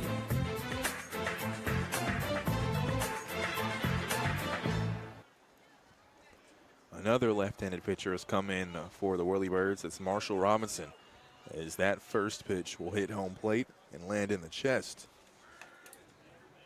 of the catcher Heath Owen. Dom Oliverio is at the plate. Runners at second and third. It's a 6-5 ball game as the Hoppers lead here. Inside pitch. I don't know if you could call this a sloppy game.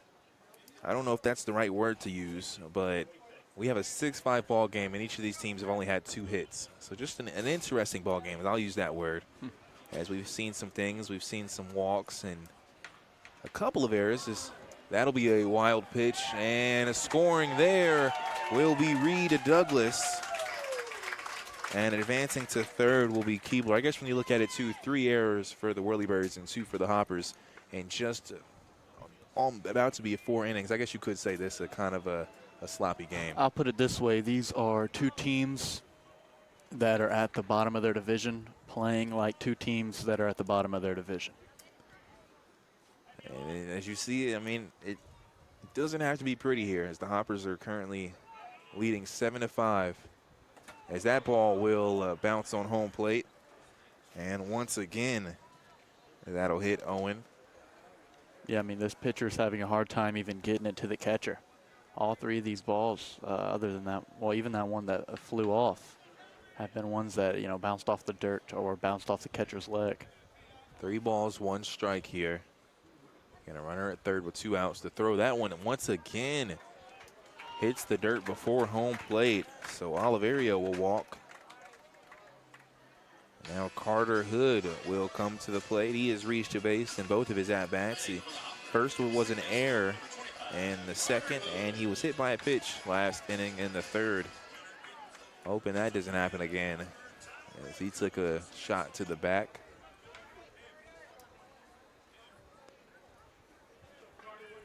Again, Marshall Robinson on the mound for the Whirlybirds, as that looks like a ball playable there in foul territory, and it will be fielded, as turning around there was Blaze Bell, but he does make the grab.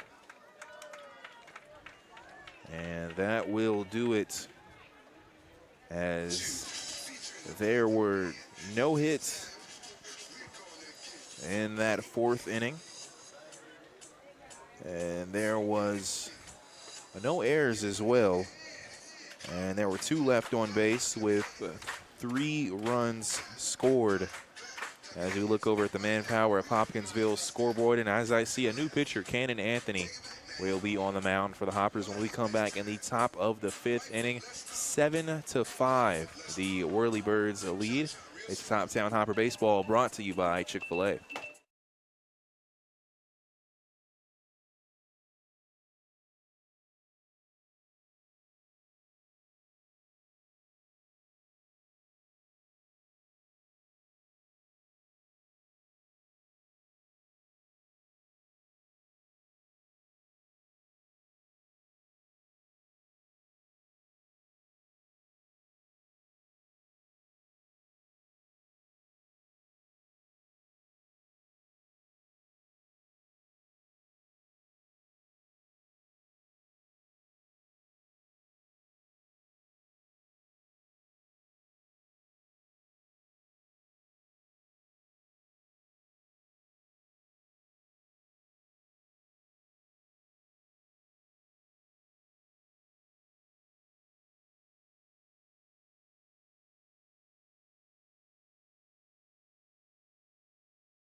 WHOP AM Hopkinsville and WHOP HD3 Hopkinsville.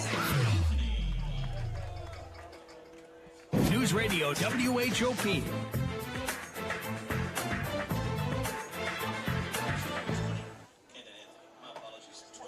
Cannon Anthony is seeing time on the mound for the Hoptown Hoppers to start this 5th inning. As it'll be the 4, 5, 6 batters for the Whirlybirds. Blaze Bell starts things off. Blaze Bell just got the out in that last inning, the foul ball near first base. Bell also the leading hitter in the OVL. So a big threat at the plate is Bell. And I can't help but say the fact that this is a Blaze versus Cannon matchup here. Battle of the cool first names, in my opinion. 1-0 the count. As the throw from Anthony is just outside for a ball, so 2-0 the count. Cannon struggled in his last outing. I believe this is the first time we've seen him since the Hoppers lost to the Rhythm at the Rhythm, and that was a while ago. So trying to get his feet back under him here, and he starts off with 3 balls. So, you know, he might be a little cold, a little rusty, and needs to come out and find his rhythm. So 3-0 the count. Blaze Bell spends his college playing time at UT Martin. 3-0 there. That's the first strike outside. 3-1.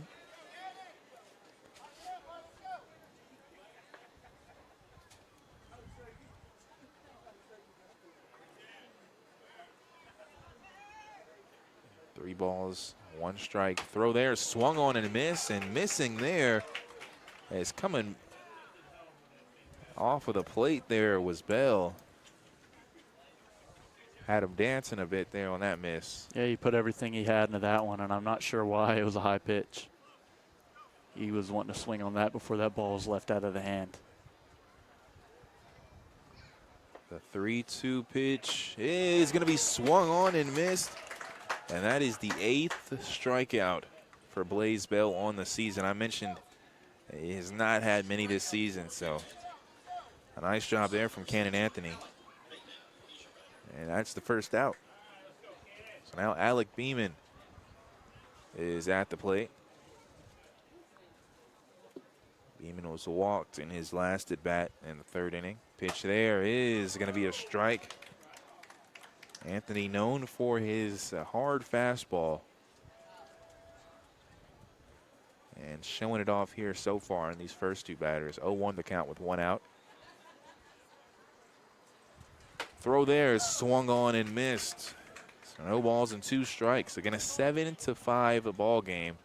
The Hoptown Hoppers currently leading the Clarksville Whirlybirds in the top of the 5th inning.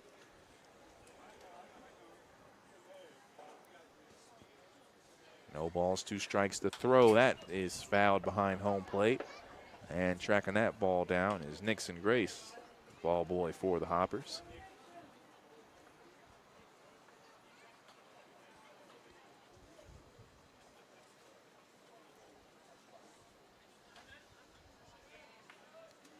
No balls, 2 strikes with 1 out. On deck is Heath Owen for the Whirlybirds. Throw there is going to be low. Makes it a 1-2 count.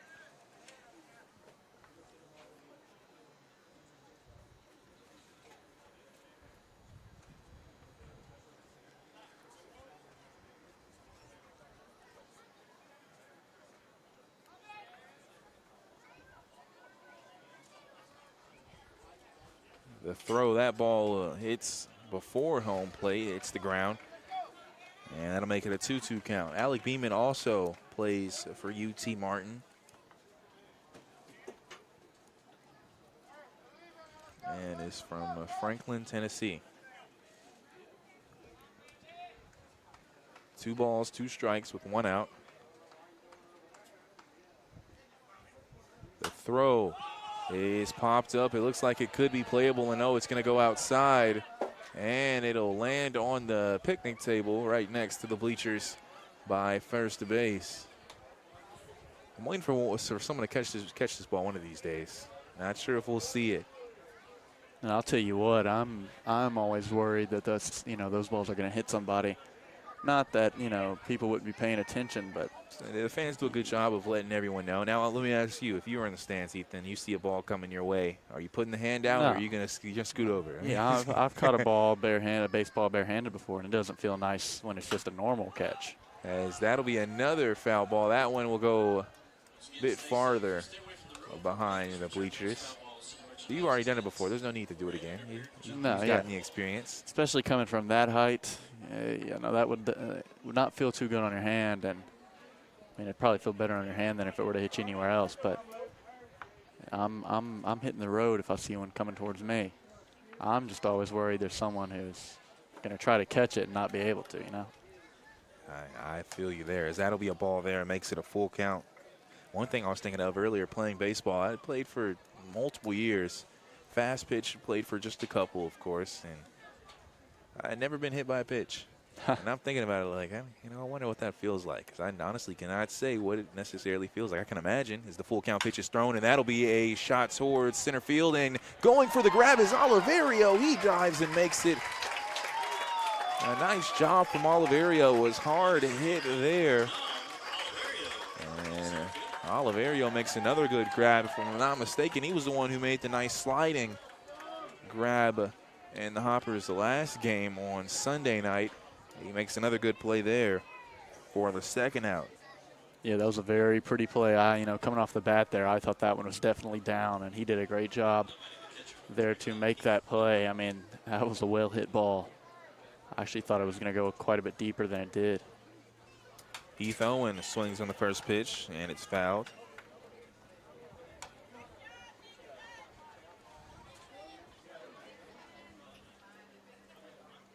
So now no balls, one strike with 2 outs, no runners on base.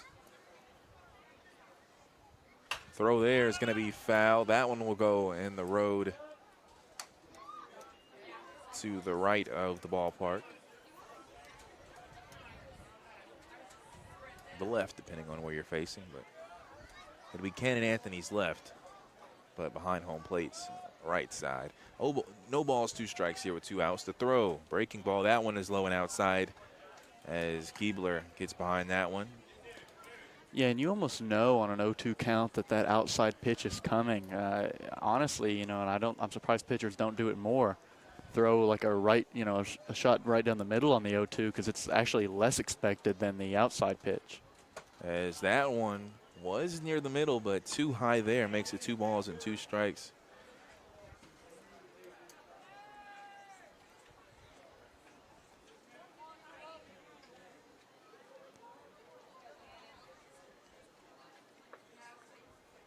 The 2-2 pitch with 2 outs is too low there, so now a full count.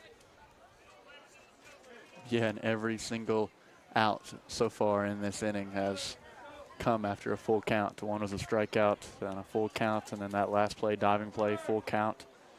Cannon Anthony just trying to get us on the edge of our seats, it looks like. And how will this play out? The pitch is swung on and missed. So the second full count strikeout. And it was 3 up, 3 down with no hits, no errors, none left on base, and no runs scored as we head to the bottom of the 5th inning. Checking the manpower of Hopkinsville. Scoreboard 7-5. The Hoppers will send their 6, 7, and 8 batters. That's Estrada, Van Hooser, and Baxter. This is Hoptown Hopper Baseball, brought to you by Chick-fil-A.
News Radio WHOP.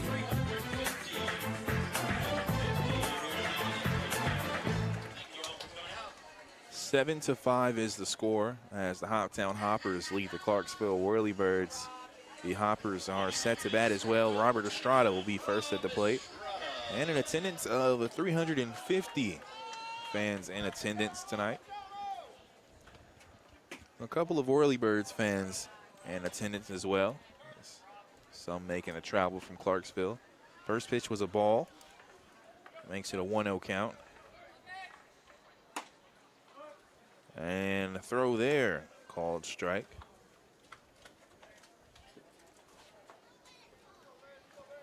One ball, one strike. The throw is inside and low for a ball, so 2 balls, 1 strike. Pitching is Marshall Robinson for the Whirlybirds. Breaking ball, or no, not a breaking ball there. It looked like maybe a changeup. Is high and outside. As that'll make it a 3-1 count here. And that pitch outside, but called strike. As Estrada was making his way towards first, comes back. So now a full count here.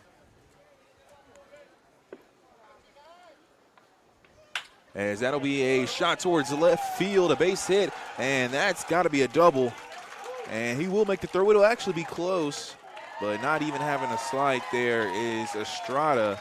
A nice double there to left field. As now it'll be Tate Van Hooser for the Hoppers. That double there, just the 3rd hit for the Hoppers, despite having 7 runs.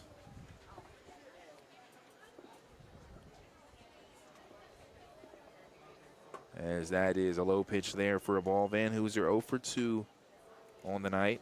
Struck out looking in his last at bat. Does have an RBI, though. He was one of those sacrificial hits early in the 2nd inning of this game that got the scoring started for Hoptown. As that'll be a shot towards center field. It looks like it's well hit. Not sure if it'll go. And it does. It's a home run from Van Hooser. A 2-run homer straight towards the center field. It was up, up, and up, and you couldn't tell if it was going to drop, and it did. Behind center field, deepest spot where you could hit it. And another player joins the home run club for the Hoppers. And only his 3rd or 4th at-bat of the year. He got his first at-bat in that last game. As he gets to wear the straw hat. And it looks, I'd say a straw hat. Maybe a sombrero, but I'd say a straw hat. And a nice shot there from Van Hooser. And so now a 9-5 score as the Hoppers lead the Whirlybirds. So the 2nd game this year, 2nd game in about a week, where we've seen 2 home runs in the same game from Hoptown after going almost a whole month without seeing one. And it's nice to see this team finally getting some power under their bats. Seeing some fireworks start to come into the sky. That one dedicated to Van Hooser on that home run there. 0-2 here to Gavin Baxter. That pitch is outside. Forgive me, got a little ahead of myself talking about this home run. We do have another batter still at the plate with no outs. It's Gavin Baxter. 1 ball, 2 strikes. On deck is Artie Logvinov. Throw there, and it looks like it'll go towards right field. A bit of an infield fly there. Tracking it down is second baseman Sanchez Harris. And so now we've got 1 out.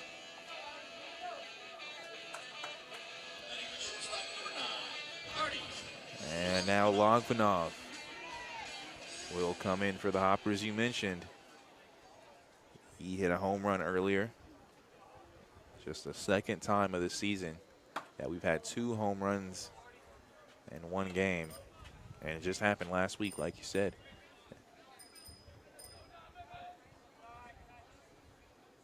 So now 1 ball, no strikes, 2 balls, no strikes after that high pitch. On deck is Reed Douglas for the Hoppers, the #1 batter in the lineup. The throw is going to be a strike there near the middle. Kind of moving out of the way there was Logvinov, but it came back inside. So now 2 balls, 1 strike. Throw there is outside. Now 3 balls, 1 strike, 1 out, a 9-5 lead for the Hoppers. as that'll be a shot towards left field, and it might be another one, and it drops right near the fence. He'll go to second, and a nice job there from Logvinov as he'll get the double, and the bats are alive and well for the Hoppers tonight, or specifically in this inning. As, man, I thought that one was, I got excited for a minute. I mean, still a great hit, but near that same kind of spot, too. I thought that would, or no, he hit the right field homer earlier in the game. He was almost hit it on the other side.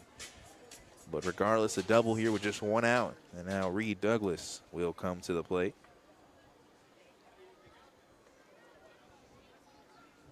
Again, a runner at second, one out. Throw to Douglas is a strike. That's another pitch he's thrown there. It almost looked like it's close to hitting the right-handed batter, but it drops just in there and crosses the plate for a strike. Again, a left-handed pitcher as well is Robinson for the Whirlybirds. The second throw there is going to be high for a ball.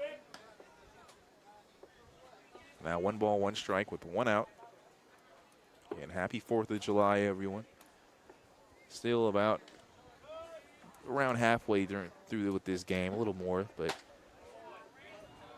still a couple of seats here. As we did mention, it's a pretty packed house here, 350 folks in attendance. 2-1 the count.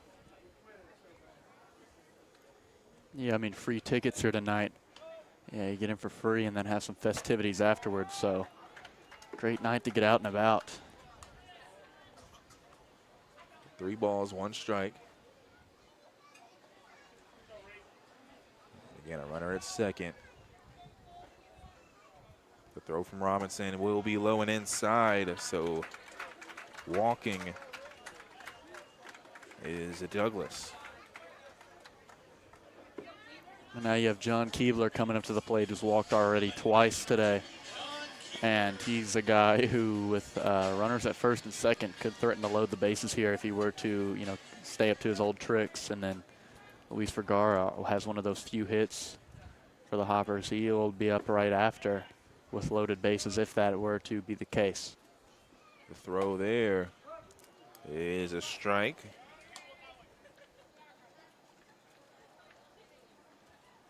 So 0-1 the count. And as you mentioned, runners at first and second. It's a 9-5 ball game. The Hoppers lead. That another pitch, mention it. Not exactly sure what that pitch is, but it's coming in like it's making the right-handed batters for the Hoppers turn, but it's landed inside. That makes it an 0-2 count. Back-to-back strikes. Throw there is going to be fouled near the bullpen, and trying to get it is Blaze Bell. He will make the grab and trying to tag up near third and out. That's impressive. Is going to be Douglas there. Or no, excuse me, that was Logvinov getting tagged out near third. And you're right, impressive. A nice throw there from Bell as Keebler popped out to first, and the throw was made for the third out. So second out was Keebler, third out was Logvinov. As there was 3 hits in that inning. There were no errors, and there was 1 left on base. And there was 2 runs scored. As we look over at the Manpower Hopkinsville scoreboard, 9-5. Again, Hoppers lead the Whirlybirds 9-5. This is Hoptown Hopper Baseball, brought to you by Chick-fil-A.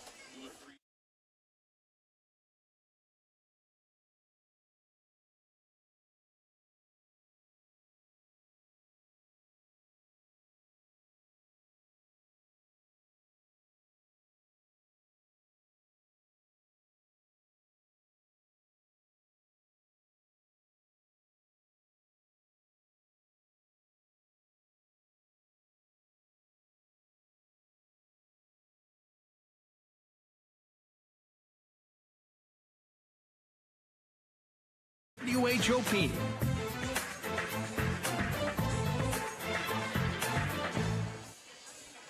And welcome back to Christian County High School's Colonel Field, as the Hoppers currently lead the Clarksville Whirlybirds 9-5. And still pitching for the Hoppers is Cannon Anthony. As I do want to mention, we talked about it with Coach Tavari before the game. Hoppers are currently a game behind the Whirlybirds for the 4th spot in the division. And with this win, of course, it would tie them, but Whirlybirds have already beaten the Hoppers twice, so a win here for the Hoppers would still make it 2-1, but still getting closer and closer to playoff contention as the Hoppers have been sitting outside for most of the season. And looking here to get back in that top 4. Charlie Compton batting for the Whirlybirds. Ball thrown here, and we've mentioned, is that, not arguing that that was a ball, but Compton, in his last at bat, we had saw he was able to kind of work the count with his height. We saw some pitches that were towards his strike zone, but not most other people's, as that's going to be a low pitch there for a strike. As he's going to take off some equipment on his arm and throw it over to Gabe Cyber for the Whirlybirds. 1 ball, 1 strike. The throw. That ball is low, making it 2 balls and 1 strike.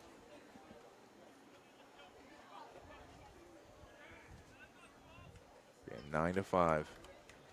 Hoppers lead the Whirlybirds. Throw there is going to be called ball. Says just outside there. So 3 balls, 1 strike.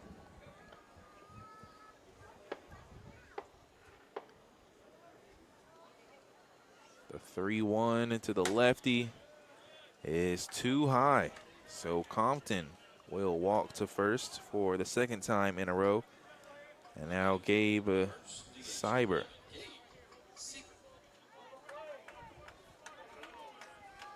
Again, 9-5.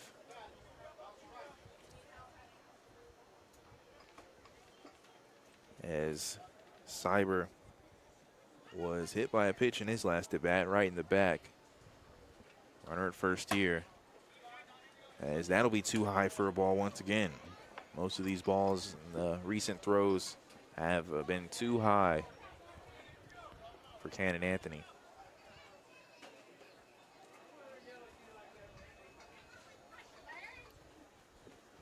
The 1-0 throw. That's a strike there inside. 1 ball, 1 strike.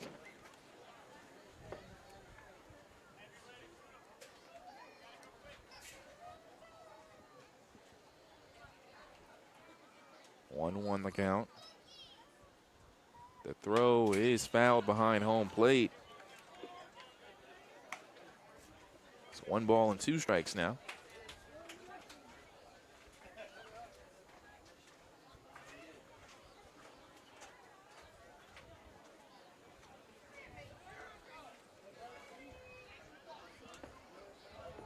One, 2 the count. Runner at first with no outs. Throw there inside. Way inside makes it a 2-2 count. 2 balls, 2 strikes, and a runner at first. As they'll throw over to first in time is Compton. So we'll look over at the OVL, check a couple of games going on.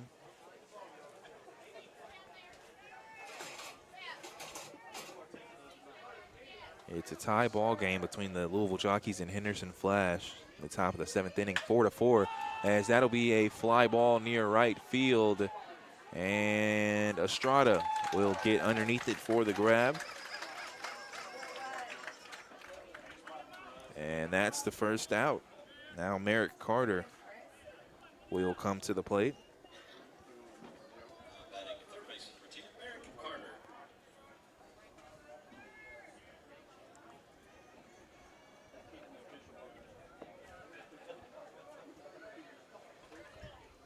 Merrick Carter, a left-handed batter. Throw there is a strike. Just a bit outside.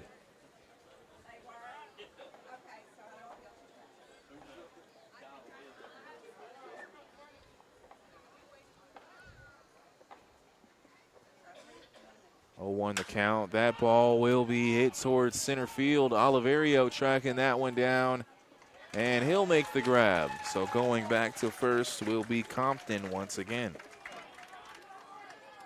So now 2 outs with a runner at first, and it's going to be Blake Merwin in his 4th at bat. He was hit by a pitch in the first, walked in his second. He grounded out in a double play, or to a double play, in his third. And now at his 4th at bat, we'll see what happens here. He'll throw over to first. In time is Compton.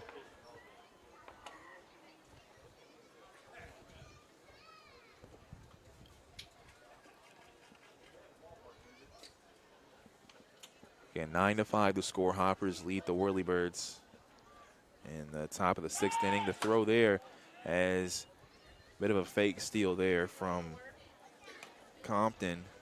He kind of jumped but went right back.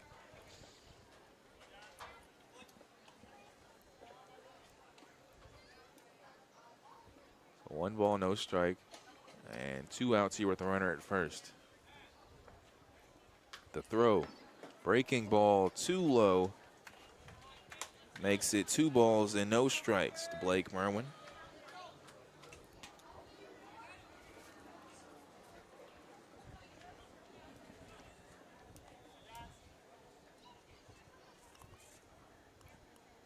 The throw there is too high. So 3 balls and no strikes for Merwin. Is it second base, I believe you can hear Carter Hood saying 3 in a row, let's go. Here's a 3-0 count. That's 1 for a strike. Bit low and outside.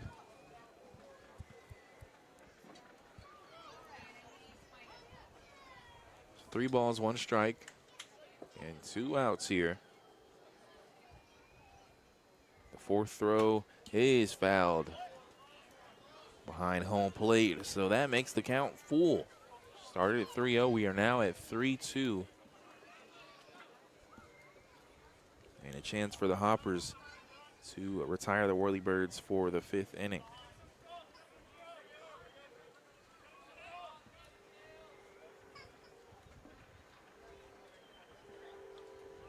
The go-ahead pitch is going to be a strikeout looking there, as it hit that outside low corner.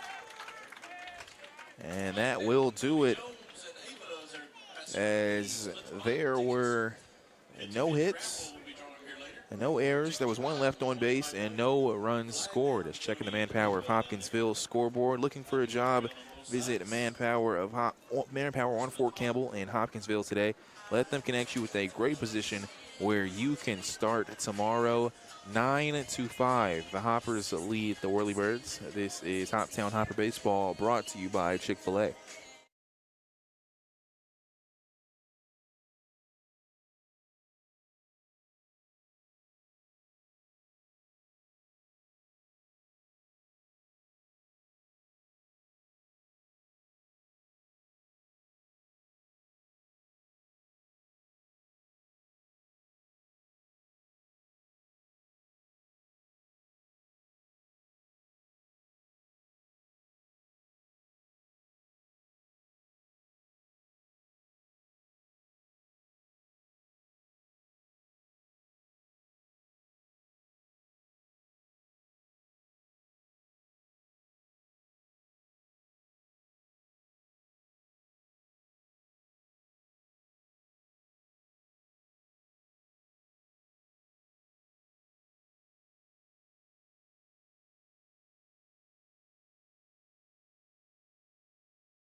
It's a 9-5 ball game as the Hoppers lead the Clarksville Whirlybirds. At the plate is Luis Vergara.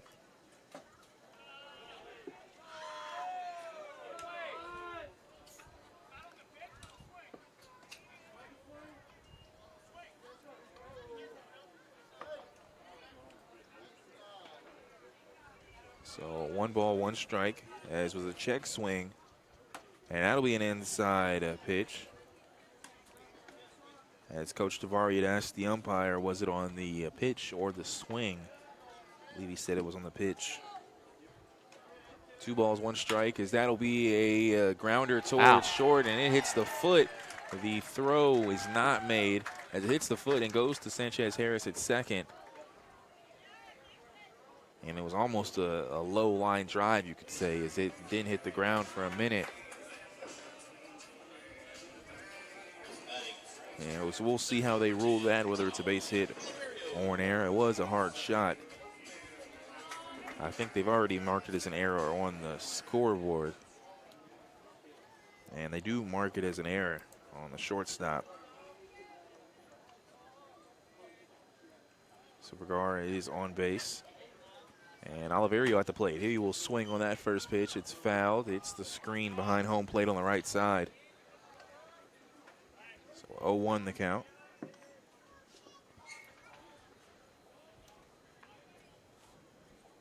Oliverio has walked in his last at bat.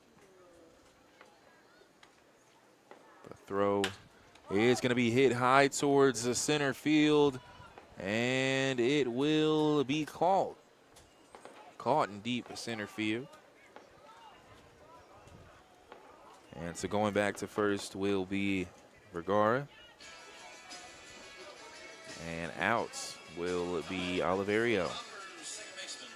Yeah, and if that one has a little bit more speed and a little bit less height, it's over the fence. I mean, or honestly, if it just goes to any other part of the field, that one was straight down the middle.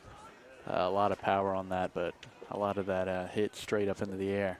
Honestly, those are probably pretty difficult to field that far back in the outfield. Strike call up there. Excuse me, 0-1 the count. Carter Hood is at the plate.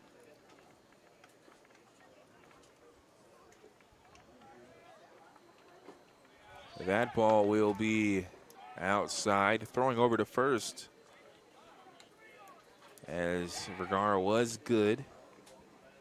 Owen it threw over to Bell at first. Owen from home plate. So now 1 ball, 1 strike. And 1 out with Vergara at the plate. And Carter Hood, is they're going to try to steal or no, they'll throw over to first. And out at second will be Vergara. Some of the people in the crowd want to balk. I think Davari also might want to balk as well. As starting to throw his pitch was Marshall Robinson, but he didn't throw the pitch actually. He ended up throwing to first. And so Davari won't argue it. Throw there is outside, so 2 balls and 1 strike.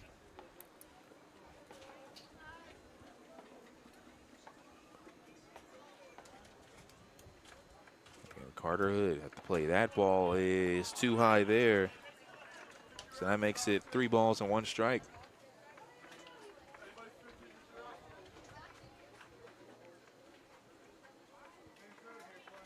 Again, 2 outs here. The throw. It will be fouled behind home plate. So a full count here. Vergara was the 2nd out, being tagged out at second.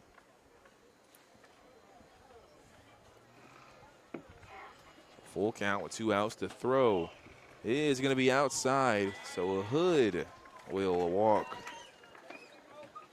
to first base. And I'll tell you, I'll be honest, you know, whether that earlier move was a balk or not, I don't know if I'm risking sending guys to second base against a team that has showed you all night that there's a good chance that batter is going to get walked. I mean, I don't know. If you're the coach there, you know, that's probably a lot of thought goes into those decisions, those little, you know, quick decisions. But if they had kept him at first, you know, you wouldn't have to worry about a balk call getting called or not, and you would have a guy on second either way. It's true. With 1 out on the board, and they'd be in a better spot here. But, you know, you can never really predict what's going to happen and where it's going to go. But I don't know. Against this team tonight that has not been very solid as far as pitching goes, a lot of walks. I think you probably play it safe and just assume there's a pretty good chance that your guy's going to get walked. As there was a meeting on the mound between Coach Rice and Marshall Robinson and Heath Owen. So back at play here, Robert Estrada is at the plate.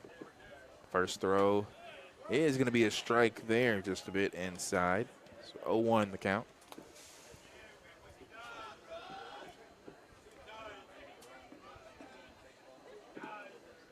As that ball will be hit towards the left center. It will be a base hit as it drops.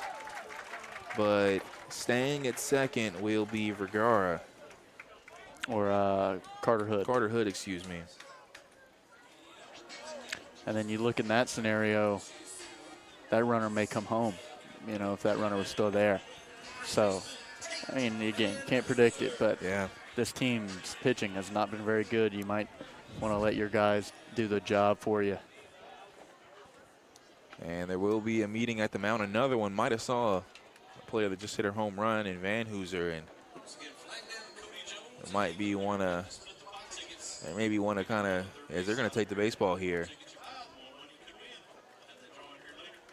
And so a new pitcher will come in for the Whirlybirds, as Marshall Robinson's evening will be done on the mound.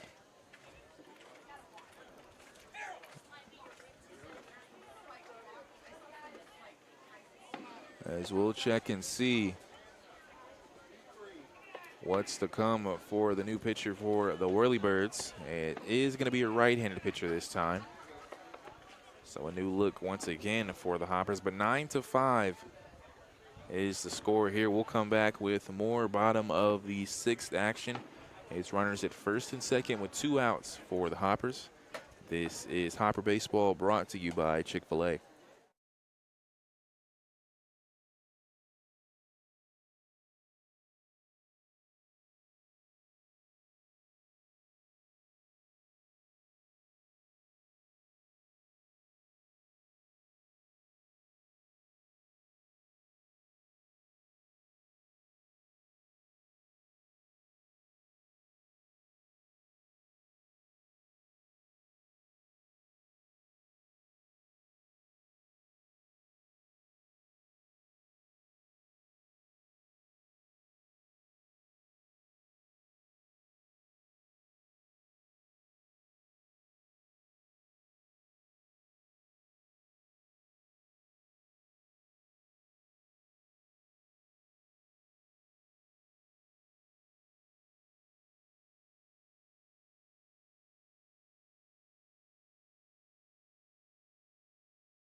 News Radio WHOP.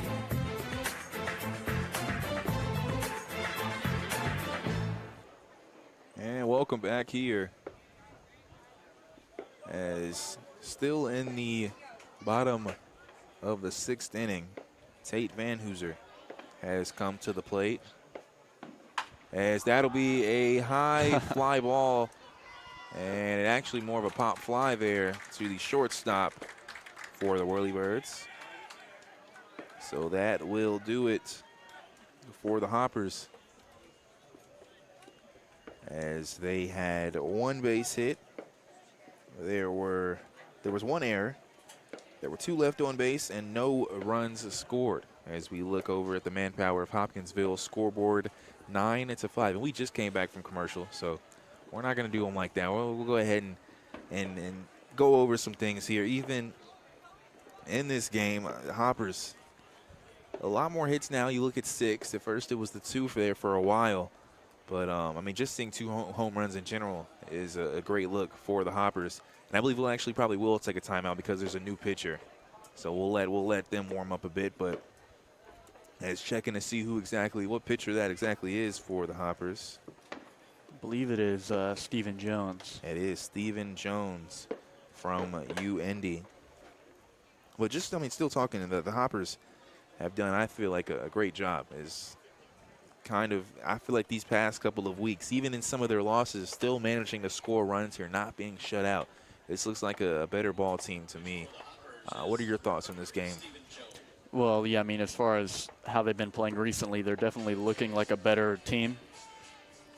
but they still have their lapses where they give up give up leads and stuff like that. Yep. That's been pretty consistent all year long. So even though they have looked like a better team, that still kind of comes and rears its ugly head every now and then. Pitching has still been tough for them. They've had games, where they string together a good group of pitchers, but then, a lot of their losses have come at the mound. So tonight it's been up and down there as far as that's concerned. But yeah, the team, they're looking better, and it's a slow grind. If they can get themselves into the playoffs, I think they can compete with anybody. I don't know agree. if they would be the favorite to win any of those series, but compete, I think they can do that. And so right now their trajectory or their goal is to get into the playoffs and at least give themselves a chance. I agree. We're going to take a quick 30-second timeout. When we come back, we'll be ready for the top of the 7th inning here again. 9-5 the score. And you know what, as I say that, it looks like we're going to go ahead and start things here. So they're not letting you take a break. No need, no need. I'll take some water when I get the chance here. But it'll be Sanchez Harris starting things off for the Whirlybirds. 2-3-4 here for Clarksville.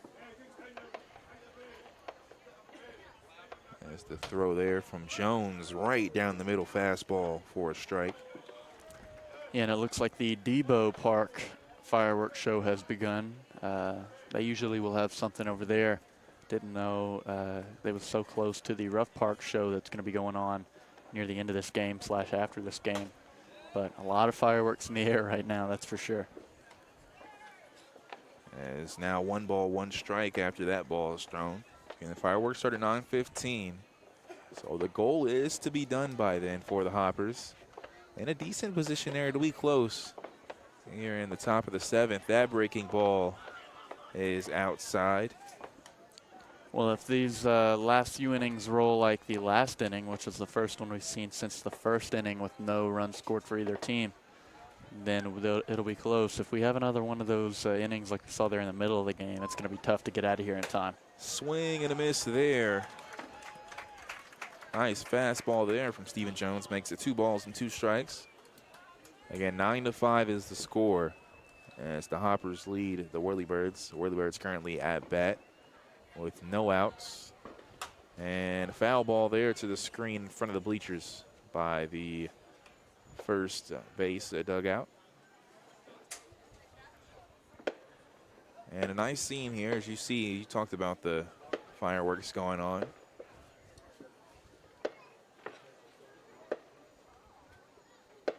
Two-two pitch, breaking ball will be fouled, and that one goes straight near the facility of the Hoppers by the bullpen.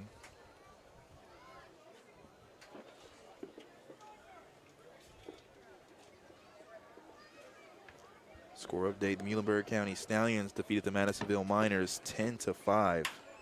As that ball will be hit towards right field, it'll bounce in short right field. And a base hit there for Sanchez Harris. So a runner at first with no outs.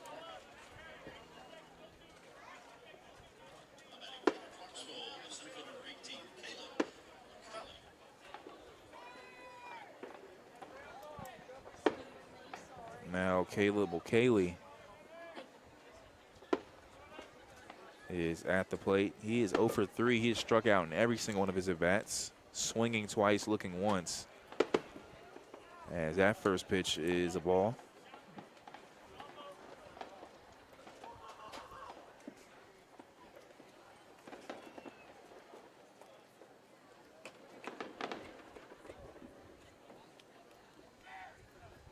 The 1-0 pitch is going to be high outside, making it 2 balls and no strikes. And if you're Jones, I think you have to do what Cannon Anthony was doing and throw strikes. I mean, this team was not showing that they were going to really punish you for that. You don't want to get back to where you were at the beginning of this game, throwing those outside pitches. Throw there is swung on and missed. 2 balls and 1 strike. And a runner at first for the Whirlybirds with no outs. Being down by 4 runs, 9-5. Throw there, high heater, swung on and missed there. Makes it 2 balls and 2 strikes.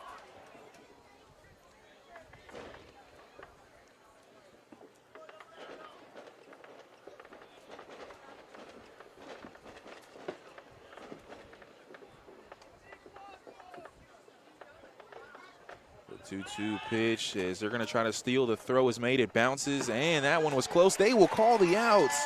Sanchez Harris is out trying to steal. The ball did bounce before it landed in the glove of Loganov, but Yeah, that was a perfect throw, perfect glove placement. The runner pretty much slid into the glove there. now the pitch was a ball, so that makes the count full. 3 balls and 2 strikes.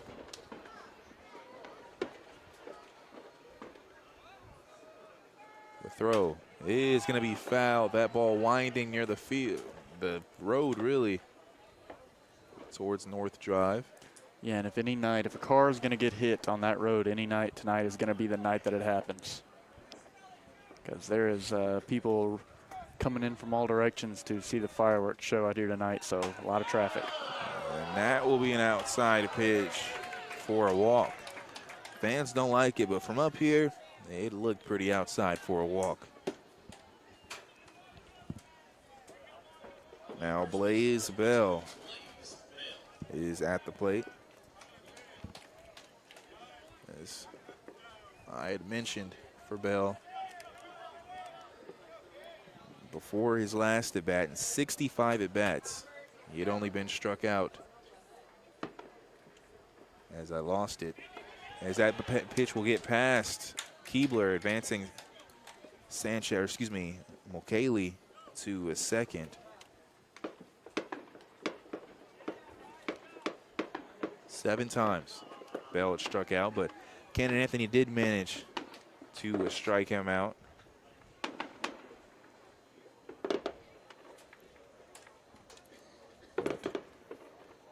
Of course, a new pitcher now for the Hoppers and Stephen Jones. So runner at second after the wild pitch. And again, Bell at the plate with the 1-0 count. Throw. And that ball down the middle for a strike. 1-1 the count. 1 ball, 1 strike, 1 out, and a runner at second. Throw there, fouled. Behind home plate, hits the serene high there.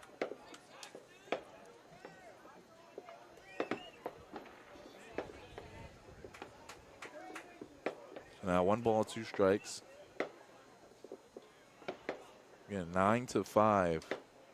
The Hoppers lead the Whirlybirds here in the top of the 7th inning. Throw, that one too high. Makes it a 2-2 count.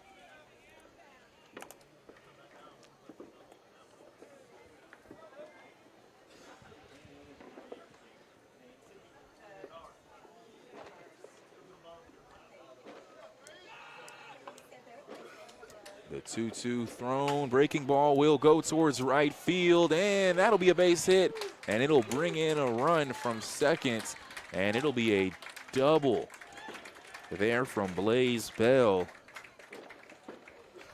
And a nice hit from him,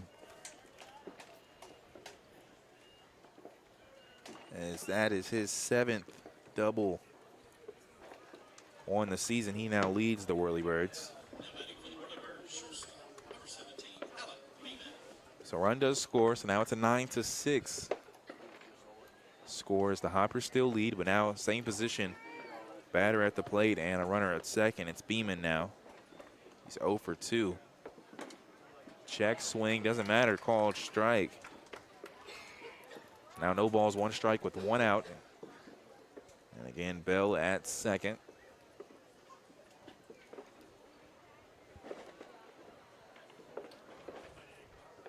No balls, 1 strike. Throw there is high and outside, makes it 1-1.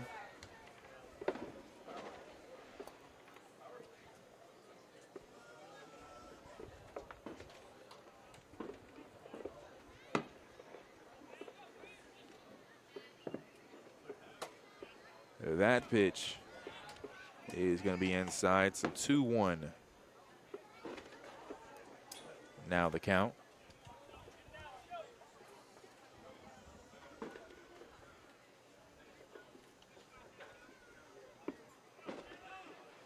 Two balls, one strike. The throw swung on and missed. Strike right down the middle there. So now 2 balls and 2 strikes. Still with the runner at second.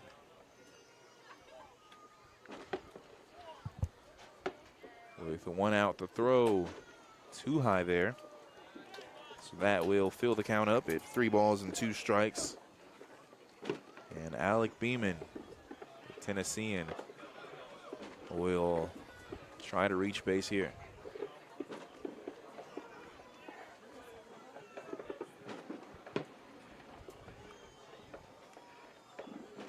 Breaking ball there. Had some nice movement on it, but didn't get down enough, and that will be a walk, which puts runners at first and second. And I was just about to say they need a meet on the mound here before this inning gets out of hand. And that's exactly what they'll do. Mike Alpin will walk out to the mound, and so will the infield. To you then, we're celebrating anniversary today. Brad and Lori Wagner. Happy anniversary today, Brad and Lori Wagner. Happy anniversary today. 9-6. Just to announce Brad and Lori Wagner celebrating a anniversary, so happy anniversary to them. And 350 people in attendance tonight, as some people already have blankets laid out watching the fireworks, and we've got some cars parked behind us in the grass as well, as people getting ready for the events going on in Ruff Park.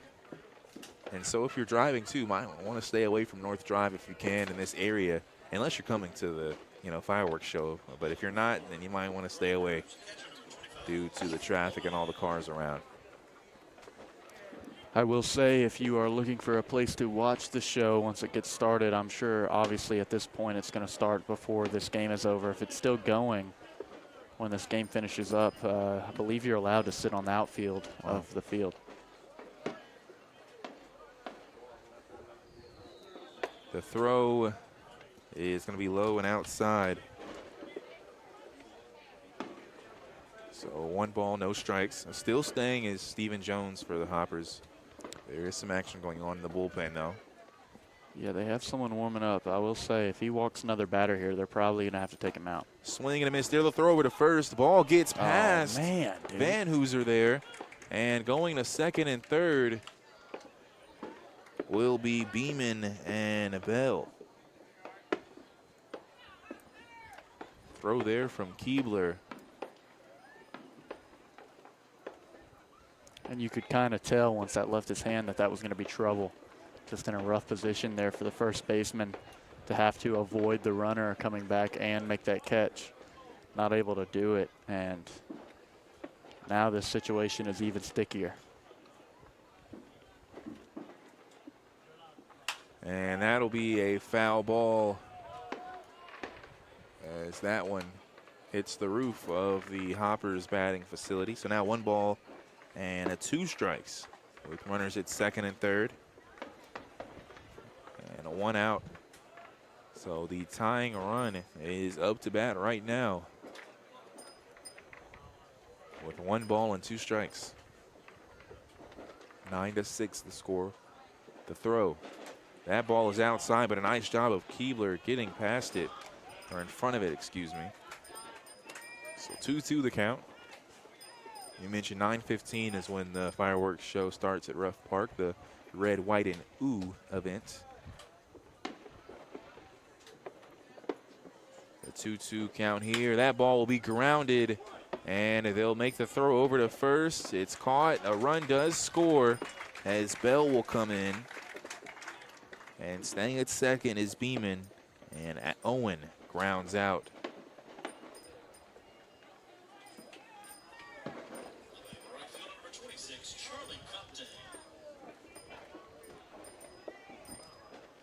Left-handed batter Charlie Compton is now at the plate. He has walked back-to-back times.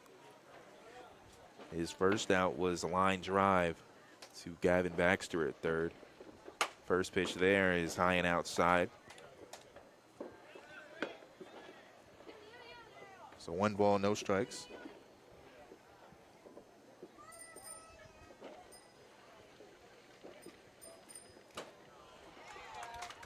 And strike called there, makes it 1-1.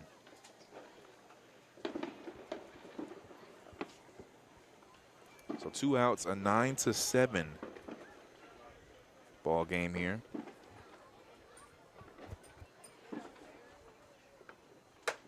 Throw there is too high. So that'll make it 2 balls and 1 strike with the runner at second.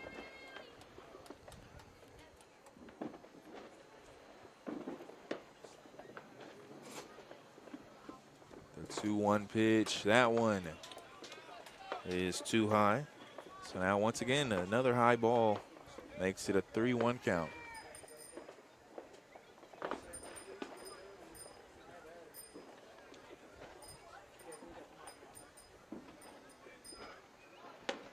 The throw, and just outside. That'll be a ball, putting runners at first and second once again. Yeah, and like I said, he walked one more batter, and that's all it's going to take. So Mike Galvin's going to make his way to the mound, and we're likely going to see a pitching change here in the top of the 7th inning. Someone to come out and I thought I saw number 13, get an out, which would be Trent Youngberg. But we'll wait for the confirmation here. All right, ladies and gentlemen, happy 4th of July, everybody, first of all. In honor of 4th of July, we got a $90 prize tonight, so thank you all for buying your tickets. This does look to be Trent Youngberg coming out to the mound. It is going to be Trent Youngberg. So a 9-7 lead here for the Hoppers. Currently in the top of the 7th. There's runners at first and second with the 2 outs. We'll take a timeout, let Youngberg warm up a bit, and we'll have more action coming up. This is Hoptown Hoppers baseball, brought to you by Chick-fil-A.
This is News Radio WHOP AM Hopkinsville and WHOP HD3 Hopkinsville.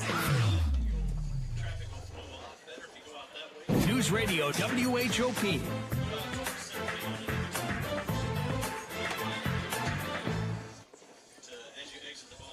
It's a 9-7 lead for the Hoppers right now. And a new pitcher has come on. It's Trent Youngberg. As Youngberg, a right-handed pitcher. He's coming on with runners at first and second for the Whirlybirds and 2 outs here in the top of the 7th inning. And Jamar Perkins here, joined by Ethan Alexander. And the Hoppers here, with a win, would tie for 4th place with the Clarksville Whirlybirds. Whirlybirds currently a game ahead of the Hoppers, so this is a game that is quite important for the Hoppers. Talked to DeVar. He said it's in the back of his mind. He says he hasn't talked about it with his players, but I'm sure these players are looking online and probably know the standings as well. So now runners at first and second. Gabe Cyber is at the plate. Inside pitch will get behind Keebler, so runners will advance from second to third. Now the tying run is in scoring position. And you said Coach Tavari didn't talk about this with his players, and I'm curious as to why. I think, you know, you gotta have to, at a point in time, you gotta circle this on your calendar as a must-win game. And I think telling your guys that isn't putting pressure on them. It's, you know, making them, you know, get ready to try and win a ball game that at this point in the season's a must-win. You know, you don't want them to come into this thinking it's just another game.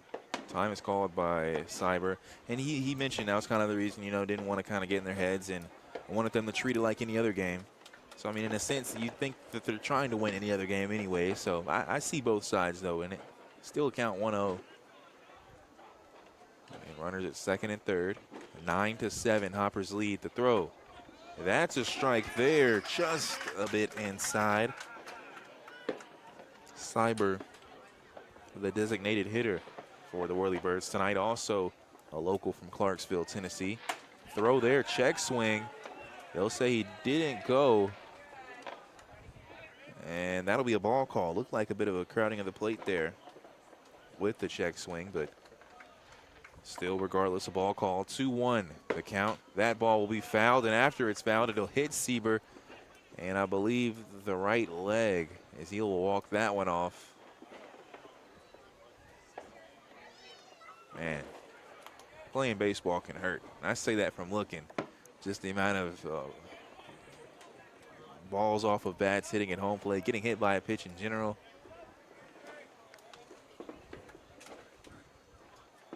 Two balls, 2 strikes, and 2 outs. It's a 9-7 lead for the Hoppers here. The throw is outside, and it'll get past Keebler. So trying to come in and score. The throw, no, the throw.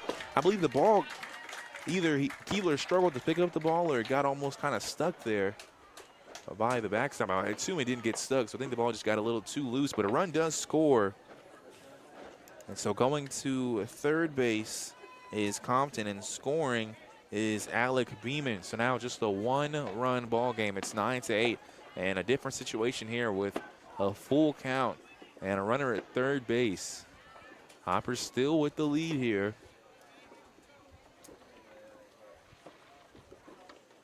The full count pitch is going to be an inside pitch, but fouled, and it goes behind home plate. I don't know how a wild pitch like that happens in this scenario. If you're the coach, you have to be telling your guys or your pitcher to throw strikes. If you got to let your defense work, let them work. But you can't be giving up runs like that. It's just sloppy. So now a full count with the runner at third. The throw is going to hit Cyber. That's the second time he's been hit tonight. As he throws the bat, he looks to be a bit upset, but it does help the Whirlybirds. It puts another runner on base, but still with 2 outs. Now batting for the Whirlybirds, their base number 10, Merritt Merritt Carter. Carter. He is first and third. Youngberg pitching for the Hoppers in a 9-8 ball game. The Hoppers lead. The throw is going to be a strike there, just outside or just inside enough. 1 ball, 1 strike.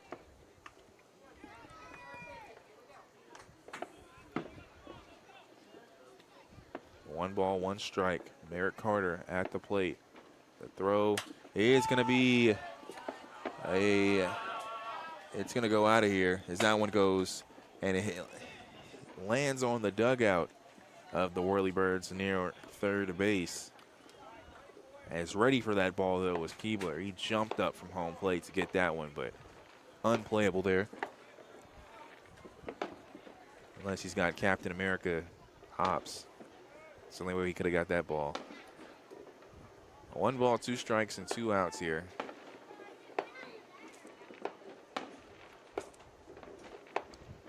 The throw there, Sieber will try to steal, and that pitch is called a ball.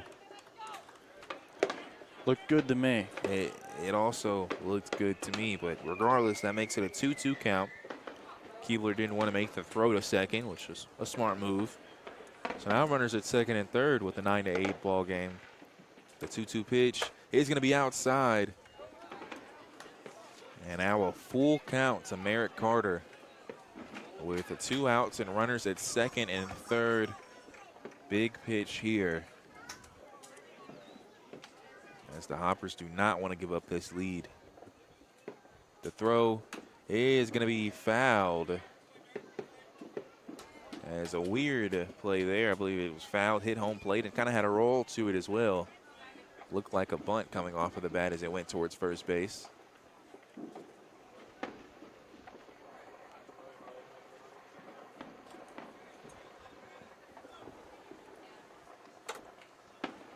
So now full count here with 2 outs and runners at second and third. The throw from Youngberg is going to be another foul ball as that one lands near the field. And it's a race for the balls there.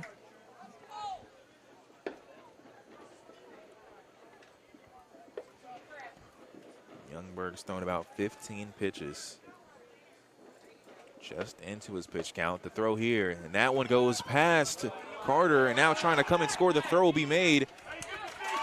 And out at home is Compton. It hit the backstop, which assisted Keebler, and kind of a delayed run there from Compton at third, and that'll be the out.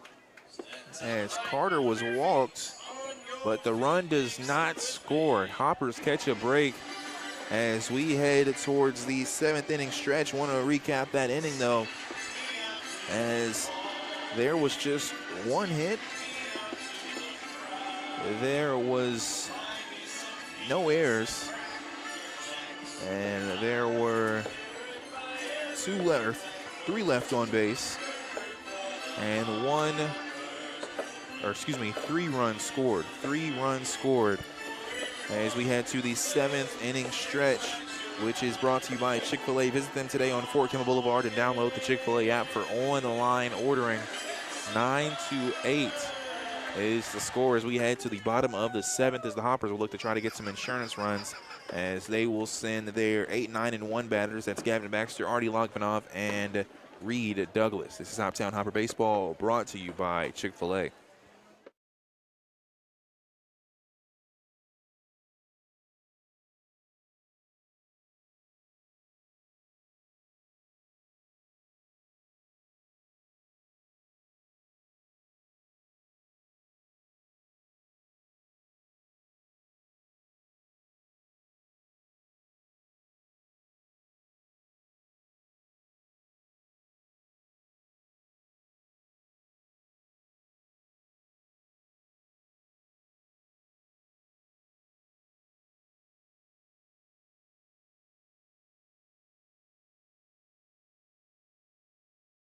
WHOP.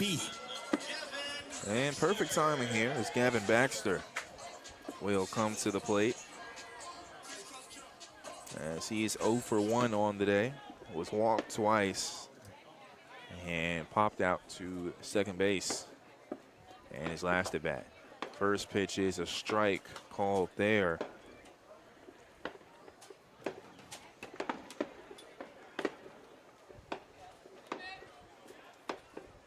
Throw there is going to be chopped and fouled. Going near the leadoff area for the Whirlybirds. So now no balls, 2 strikes for Gavin Baxter. Throw there is outside and low for a ball.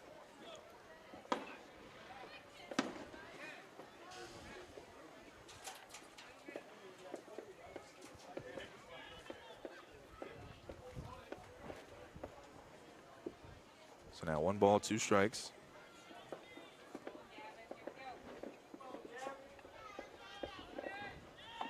The throw is high there for a ball. So 2-2 now the count.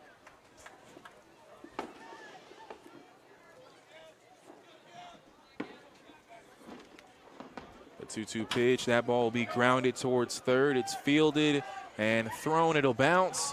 I believe he stepped off the bag, and he did. So safe there is Baxter.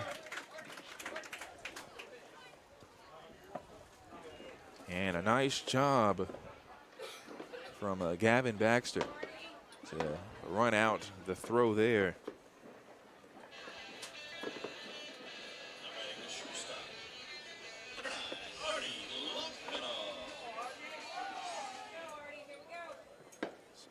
Logvinov, he's had a great showing so far, a home run and a double, as he'll show bunt, and he'll lay it down. The throw will be made, and it is in time.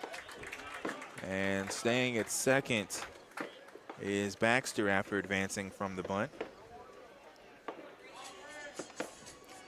Yeah, that's a positive sign, though. As I mentioned earlier, I got to talk to E.J. DeVarie. We talked about Sam Perkins being the go-to bunter. It's nice to see Logvinov be able to be one of those players that can lay down a good bunt as well. Yeah, and I can't remember. It was Robert Estrada laid down a bunt earlier in this game that advanced runners in a scoring position in that second inning that scored 4 runs. So a little bit more of that all around we're seeing today from Hoptown. And so 1 out.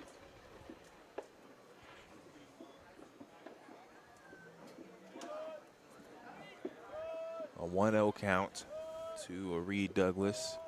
The throw will be grounded, fouled near the bullpen, or excuse me, near the dugout for the Whirlybirds. Speaking of Perkins, he's now running for Gavin Baxter at second base. So he will be inserted into the lineup now, a solid hitter as well. As Reed Douglas will be hit by a pitch for the second time in this game.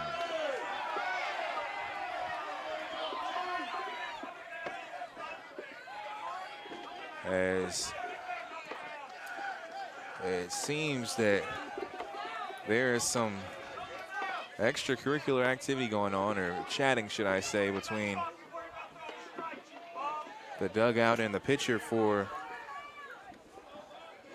the Whirlybirds, Watson. Is Jay Watson from Clarksville, Tennessee, showing his hands. As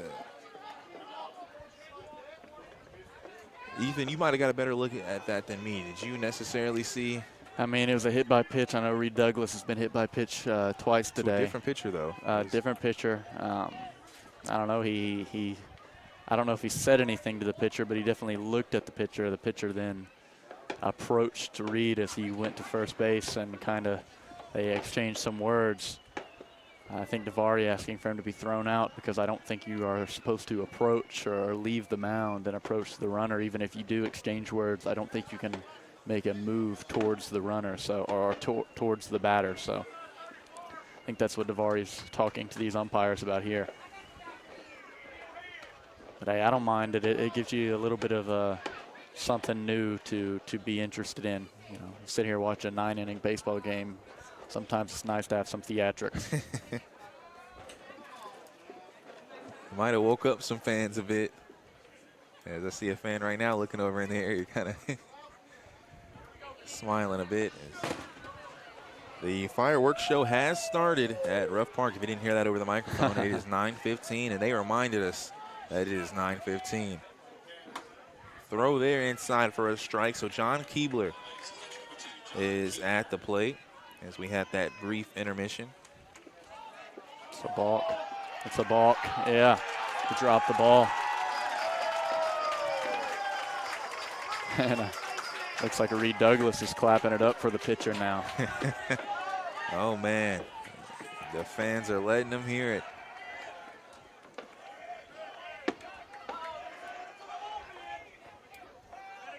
No balls, 1 strike with 1 out here. Runners at second and third. Keebler at the plate. The throw will be hit towards right field, and it's going to land inside the bullpen and making the grab. Not sure who did I think it. that's Jackson McTire. Looks like it. made the catch there a lot. Impressive catch. I mean, it was like he didn't even catch that up. He caught that low, like next to the ground. Maybe need to put him in the field. That makes it no balls and 2 strikes. Again, runners at second and third. The throw. That one called ball.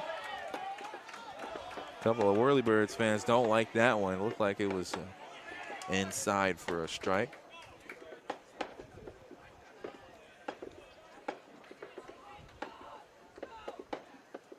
One ball, 2 strikes. The throw. That ball will be hit towards right field. If it lands, no, it's foul. That one would have been. Yeah, that one had a serious chance. Probably brought in 2 runs. As Perkins had his momentum, well, he'll go ahead and already come from third and touch home. He was ready. 1 ball, 2 strikes still. That fireworks smell is starting to come in. Not as pleasant as the barbecue I was smelling earlier. 1 ball, 2 strikes, 1 out here. 9-8. The score, outside pitch there. So now 2 balls and 2 strikes. And if I'm Coach Rice, they do have people warming up in the bullpen. I might look for some other players just because these fans. As that'll be a strikeout, and he celebrates and says, "Let's go!" And he's making eye contact, and it's Coach Davari now is coming out, and we've got some Hopper fans as Keebler is now having to be pushed into the dugout, and we have got some energy here, folks. Yeah, I think if you scream "Let's go" at your full lungs with 2 outs on the board, not even your third out, it wasn't even the last out. I thought, like, a lot of times guys get thrown out for that, yelling and celebrating as they walk off after their third out. That time he just does it in the middle here. So if he gives up a run, he's going to look like an idiot. That's a tough play. As that'll be a foul ball going. As I say, I hope these people were safe for parking their cars, because that one went towards the road. I just don't know. I don't. Yeah, you got to have some chutzpah to do that on the second out, because you're giving your some fans standing up here, looking at Jay Watson. As that'll be a high pitch there, and that goes near the head area of Luis Vergara. So now the umpire will call time. So now 1 ball and 1 strike here. Ethan, you see a lot of these fans. You tell me maybe some fans. Obviously, maybe more attendance. We know that Du Bois County has more fans come in, but I don't know if they have more rowdy fans than the Hoptown Hoppers. No, they hate umpires here. They just do. An outside pitch. Now they're showing some of that hatred towards the pitcher now for Clarksville. So it's I love it. It makes these games that can sometimes get slow, it makes it so much more exciting and fun to watch. Makes baseball a more fun sport. 2 balls, 1 strike throw there. As that'll be a ball. So correction, now it's 2 balls and 1 strike. So 2-1 the count. And the runners at second and third with 2 outs now to Luis Vergara. That ball is fouled. And now a 2-2 count. I'll tell you what. If Watson does manage to get this strikeout, I don't know how much more energy he has left in him.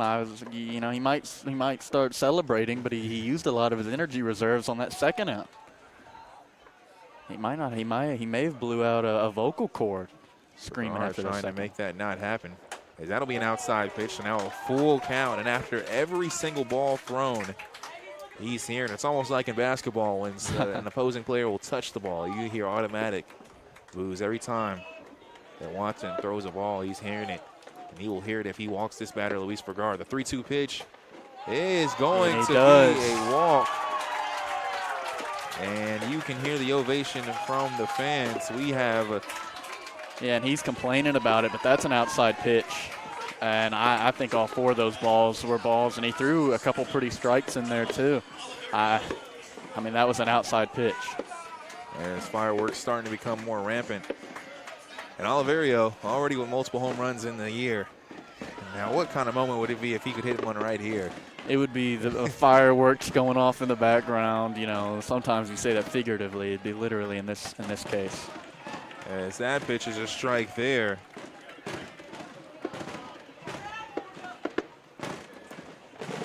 As we have fireworks in the sky and on the field here between the Hoppers and the Whirlybirds. 0-1 the count. The throw is a strike there.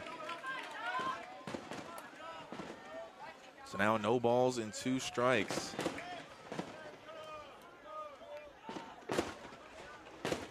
Again, bases loaded. It's a 9-8 lead.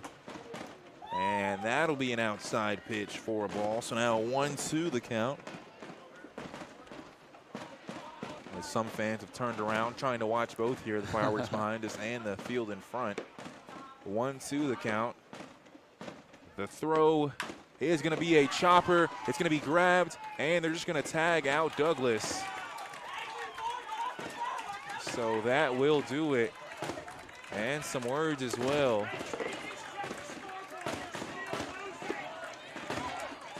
As they want to say, does the run score? They said the run might have scored before the tag.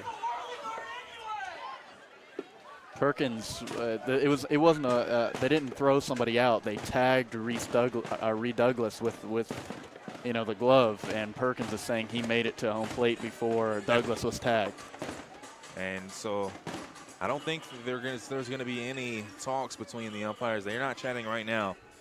So if that's the case, there was one hit. There were no errors. There was 2 left on base after the tag out. And no runs scored. As we head to the top of the 8th inning, check the Manpower Hopkinsville scoreboard at 9-8. And we have a new pitcher, Jacob Dilday, has come in for the Hoptown Hoppers. So we'll take a timeout, enjoy some of these fireworks outside if we can get the view. And we'll come back for 8th inning action. This is Hoptown Hopper Baseball, brought to you by Chick-fil-A.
WHOP.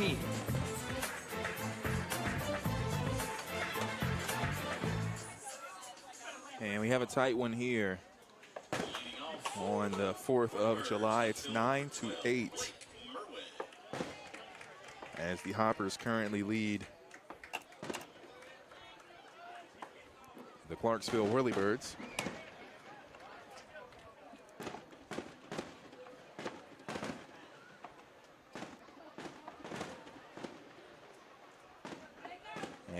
Starting things off will be Blake Merwin.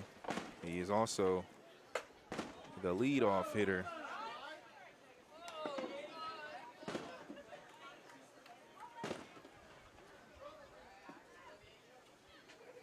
First pitch is a ball. Makes it a 1-0 count. Second pitch is swung on and missed. So 1 ball, 1 strike here. Again, a 9-8 ball game.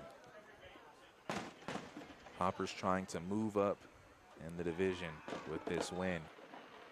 Throw there is down the middle for a strike. So 1-2 the count.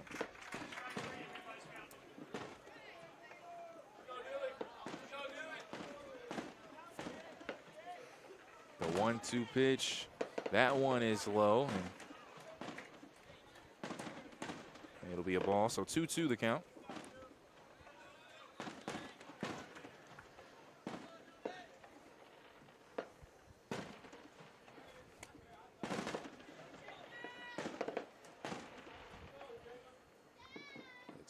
Pitch is going to be just outside, which makes it a full count.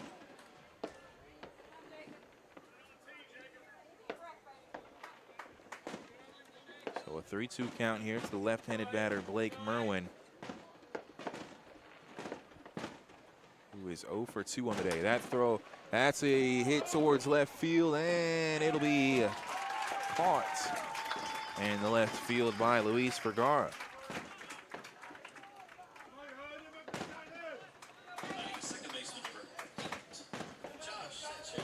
And if the Hoppers, they really want to get it 3 up, 3 down here, because that 4th batter, Blaze Bell, has proven to be problems for the Hoppers. He has 2 hits. He's 2 for 4 on the night. As Sanchez Harris will see the first ball come as a strike down the middle to him. Yeah, and Sanchez Harris and O'Kaley both, they are very quick runners, and so if they're on base and Bell can come up and get a hit, it's trouble. Second pitch just outside. 1-1 the count.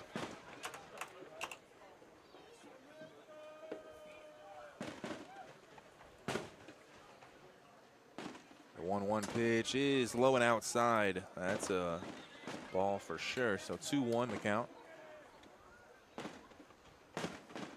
I wonder, I mean, you talk about being locked in. I wonder how distracting these fireworks could be for a pitcher and a batter. Like, do they have any effect at all? Is that to throw down the middle for a strike? I'd say maybe more on the hitter than the pitcher. You know, I'm not sure, but I know for a fact if I was in either situation and I started playing badly, I would use that as an excuse. As that'll be a chopper towards Dilday. He'll field it. Nice job, and he'll make the throw, and that's an out. And Jacob Dilday is going to be one of the better fielding pitchers for this team, because I mean, he played his first 3 years of high school almost strictly as a catcher. So he's going to be one of the better guys like that in those situations to come up and make a grab and a throw to first.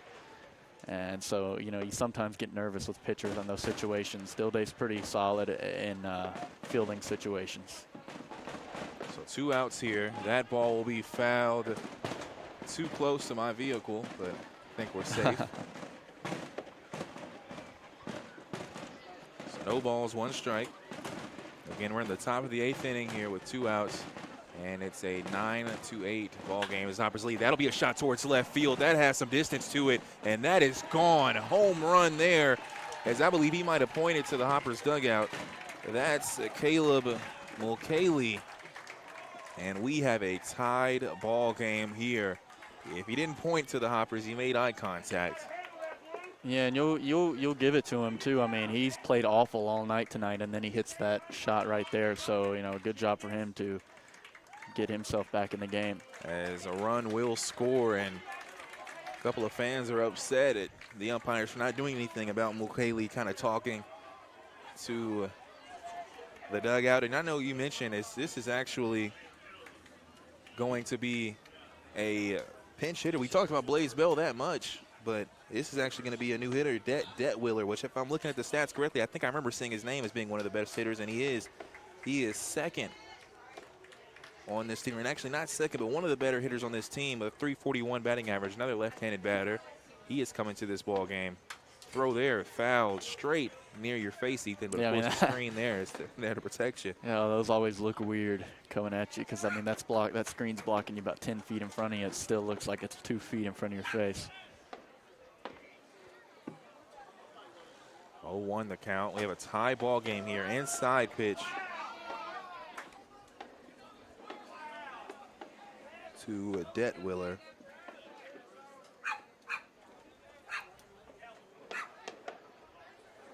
One ball, 1 strike. And that'll be a grounder towards second. It's fielded and thrown for the out. As Sam Perkins makes the play there. And we have a tied ball game, as there was 1 hit, no errors, none left on base, and 1 run scored off of a homer by Mulcahy. As we will take a timeout, when we come back, we'll have a bottom of the 8th action. We have a tie ball game as we look at the Manpower Hopkinsville scoreboard at 9-9. As this is Hoptown Hopper Baseball, brought to you by Chick-fil-A.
WHOP.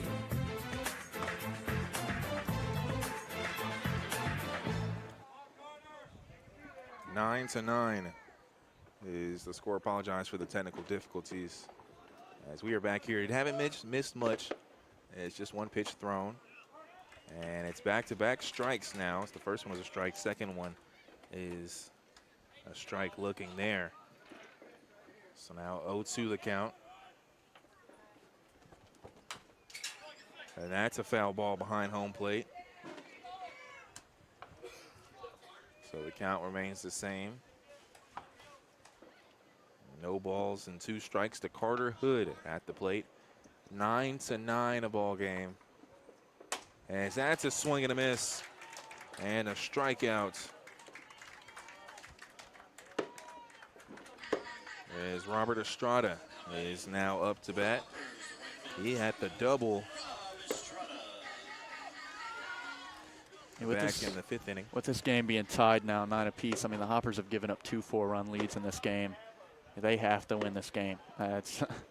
If they end up falling, you know, giving up 2 4-run leads, that doesn't happen. Yeah. You know, if they end up losing this game, I mean, it'll be one of the more heartbreaking losses they face this season. As that will be hit towards the bullpen for the Hoppers, lands right in front of it.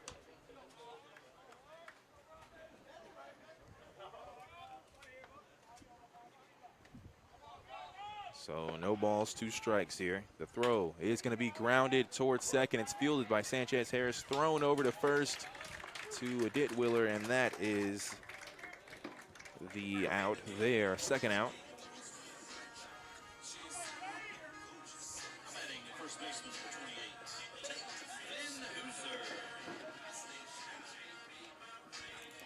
Now Tate Van Hooser. Yep, nothing to lose here for Van Hooser. I expect him to kind of go all out on some swings. First swing there is chopped and goes behind home plate. As that pitch will get thrown over Jay Watson. He had to jump up for that one, couldn't get it. Fortunately, no runners on base.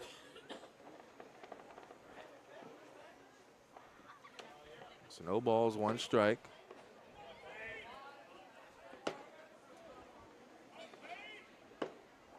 Throw inside is grounded, and grabbing it is the third baseman. He'll make the throw, and that is the out there.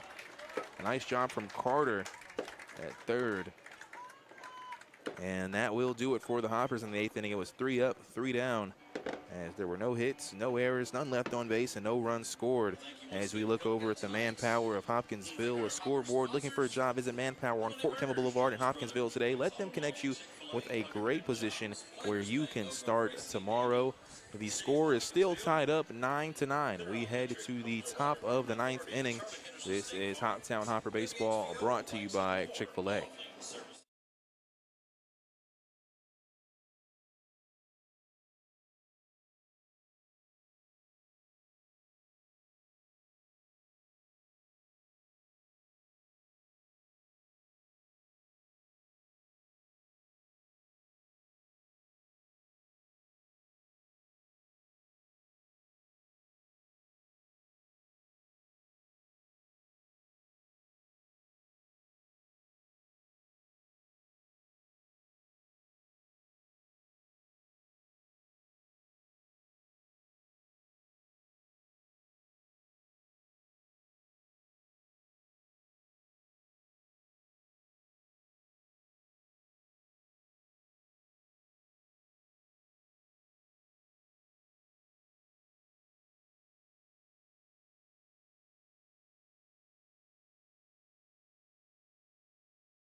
News Radio WHOP.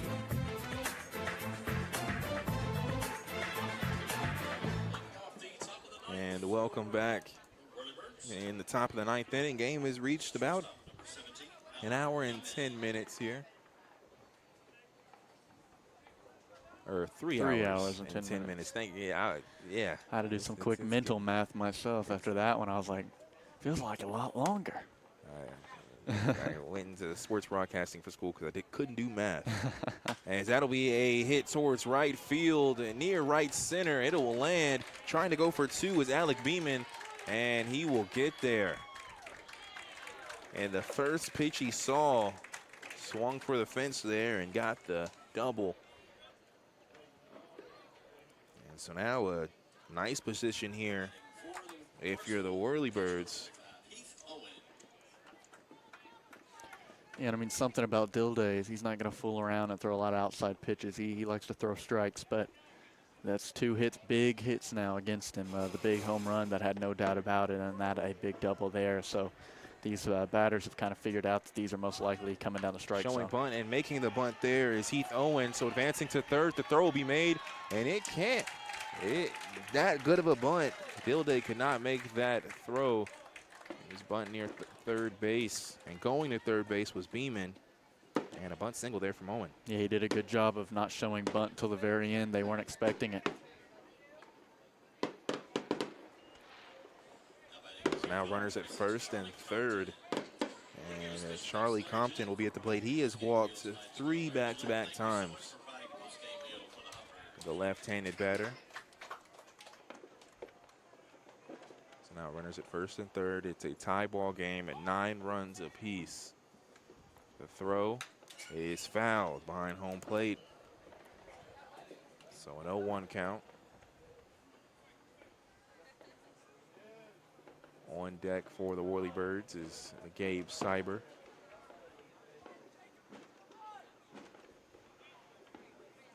The throw is stealing and going to for second is Owen. He'll make it. I'll say the fireworks were cool enough and loud enough, but we've got a dog barking on scene. That might be a bit distracting to players. At least it would be for me. As that'll be, it looks like an infield fly. Might go towards left field, trying to track it down. And no, can't get to it. Was it fair? They'll say it was fair. Did you catch who that was trying to go for it? Logvinov's the one that went over there to try to make the play. I mean, this team and their inability to win ball games is absurd. And so a tough break there, as it can't be fielded. Logvinov kind of mocking the catch there, trying to figure out what he did wrong, upset with himself, but all he can do here is make a play. Bases loaded now. Gabe Cyber at the plate. That's going to be outside.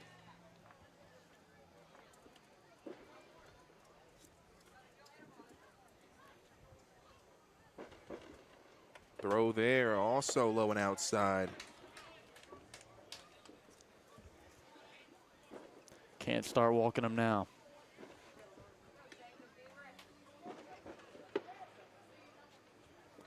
Two balls, no strikes. In a tie ball game here, that will be the strike there. That gets put first on the board. So 2 balls, 1 strikes. Bases loaded here with no outs.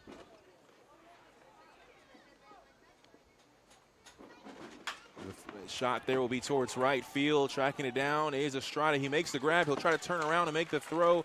And a scoring there is Beeman, the one who got things started with the double.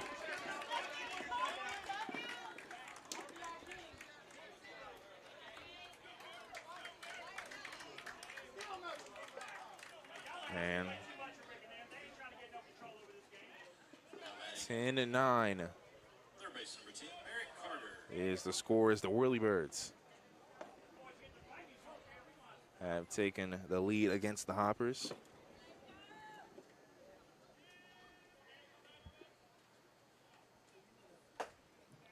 First pitch is a strike. Merrick Carter is at the plate. He was walked in his last at bat in the 7th inning. 0-1 now the count.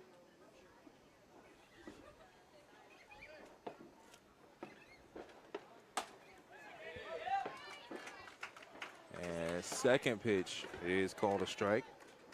So 0-2 now the count.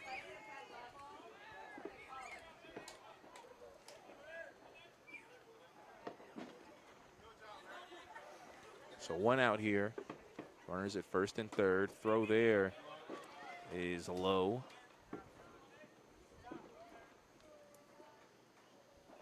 So 1 ball, 2 strikes now.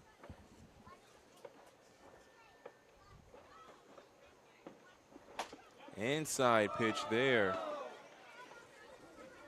As Carter has to turn the body a bit, left-handed batter. So now 2 balls, 2 strikes, 1 out, and runners on the corners at first and third. Pitching is Dilday, batting is Carter. The throw that will be hit towards right center. And Oliverio makes the grab as he has to stumble now, going all the way back to second. And the ball will get loose, and it goes near the dugout. And so now scoring will be Charlie Compton. Yeah, Oliverio makes a fantastic catch, but he kind of throws himself off center, and when he tries to make that throw in, he just throws a crazy throw towards first base instead of towards the middle of the infield. And excuse me, Heath Owen scores. Charlie Compton will get to advance to third, I believe, due to the wild throw. But Davari is not liking the call,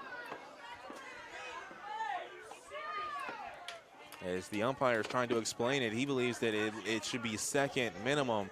And Davari, it seems he's not going to argue much. He's just going to walk to the dugout. He does seem to be frustrated here,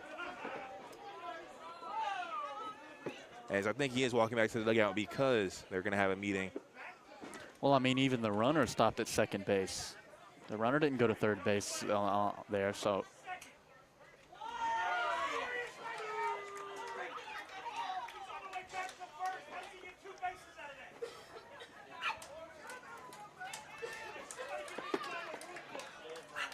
So 11-9 now. 2 runs have been scored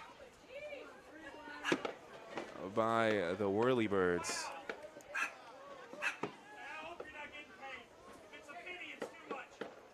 So now a runner at third. And first pitch is called a ball.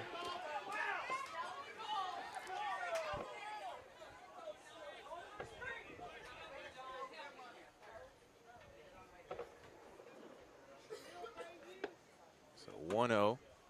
That will be the strike called there.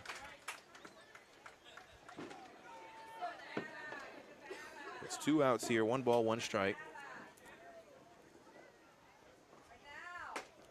That ball just a bit too low, makes it 2-1.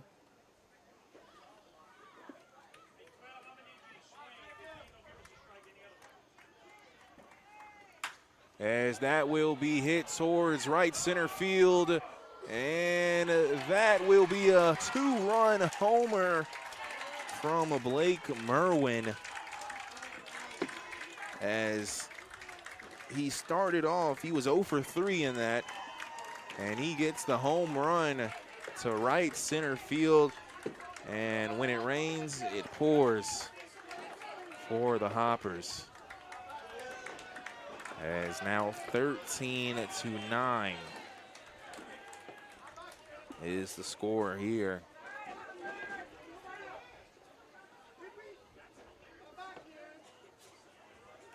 Now 4 runs have scored. First pitch is a ball to Josh Sanchez Harris. And it's starting to get a bit smoky here on the field from the fireworks. 1 ball, no strike. As that'll be a grounder and a nice base hit as it gets past Carter Hood at third. Trying to go for 2 with Sanchez Harris, and he will be safe at second as the throw was too far from the base to make a tag. And Sanchez Harris keeps it going with the double, and now Coach Albin will come towards the mound. And it seems that there will be a pitching change. And look, this Whirlybirds team hit awful all day. I mean, they couldn't hit a, and I heard a fan say this at a game, and I liked it. They couldn't hit a watermelon with an ironing board for the first 7 or 8 innings of this game. And you know, Jacob Dilday came in, and he does what he always does. He's one of the top relievers on this team, and he throws strikes. And he just got unlucky because his team learned how to play baseball whenever he ended up throwing those strikes. And they hit him off him. And there was a lot of extracurriculars on top of that, but you got to give it to them. They hit the ball. And so 13-9 is now the score in the top of the ninth, as there is a runner at second for the Whirlybirds with 2 outs. The Whirlybirds leading the Hoppers with 2 outs and a runner at second, and it'll be Jackson McTire coming in for the Hoppers. As we'll go ahead and take a timeout, let him warm up a bit. Again, 13-9 is the score. We'll be back with more action here in the top of the ninth. This is Hoptown Hopper Baseball, brought to you by Chick-fil-A.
News Radio WHOP.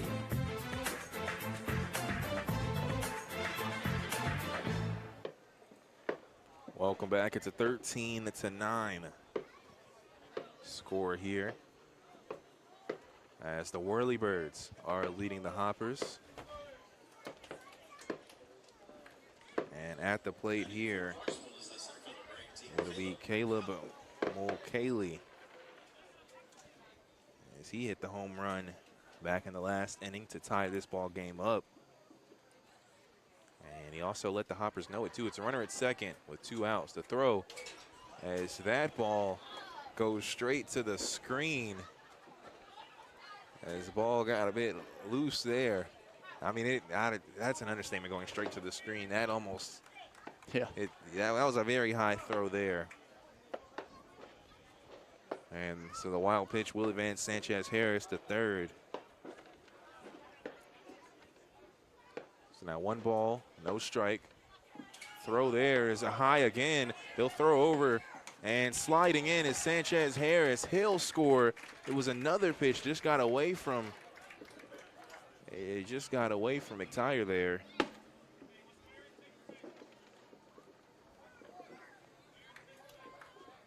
And so now 14-9 is the score.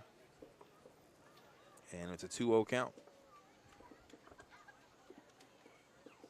2 balls, no strike. Throw there is a high, but in the glove of Keebler. 2-1 now the count after that strike. It was a swing and a miss, excuse me. 2-1 the count, the throw. That's a strike as well.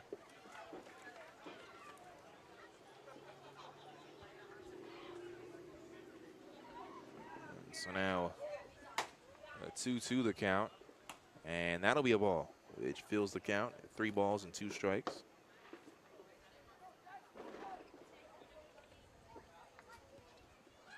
Full count pitch is swung on and missed, and he waves goodbye, does McTire. And that will do it for the top of the 9th inning, as we'll take a timeout and give you the recap on what happened with the inning, as there was a lot. But we can tell you, checking the Manpower of Hopkinsville scoreboard, that it's a 14-9 score. And coming up for the Hoppers is they have to score multiple runs here. Have to put 5 on the board to possibly see extra innings. And it'll be Gavin Baxter, Artie Logvanov, and Reed Douglas starting things off for the Hoppers. This is Hoptown Hopper Baseball, brought to you by Chick-fil-A.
News Radio WHOP.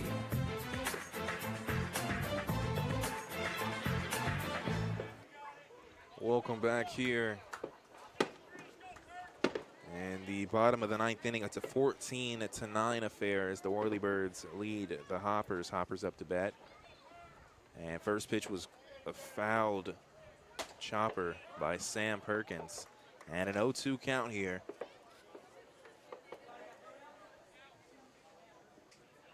As this is Perkins' first at bat, as he came in for Gavin Baxter.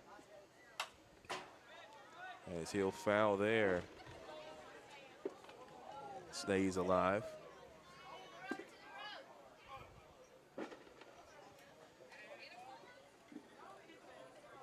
The throw is going to be, looks like fouled.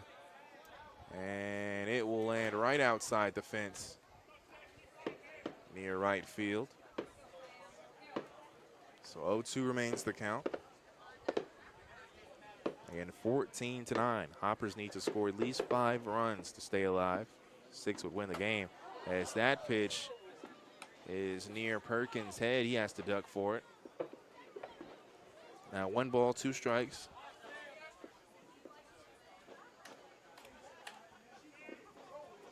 The throw there is another foul ball. Perkins is staying alive in this count.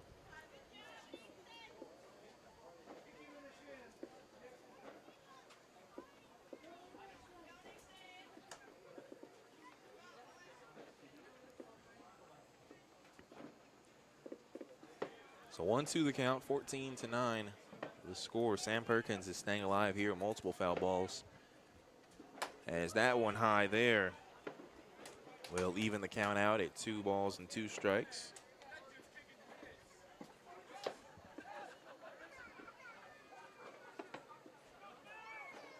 A 2-2 throw. That ball once again looks like it's going to be fouled, and it lands near that same area by the bullpen and near right field, outside of the fence.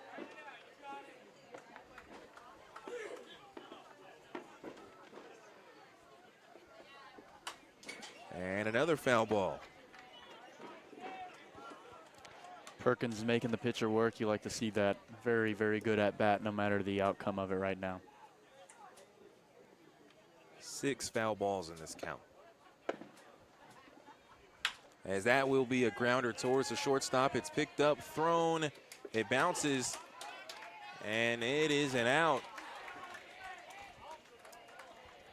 As kind of falling off of the bag there was Detwiller, but he managed to stay on for the out.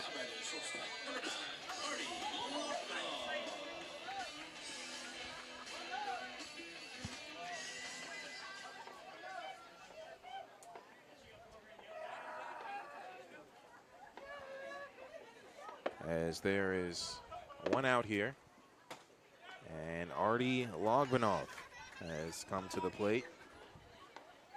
First pitch is a strike, 0-1 the count. Logvinov, and his first at bat had that 2-run homer. As that'll be a foul ball to the screen there. As it hits the screen and comes back all the way almost to home plate.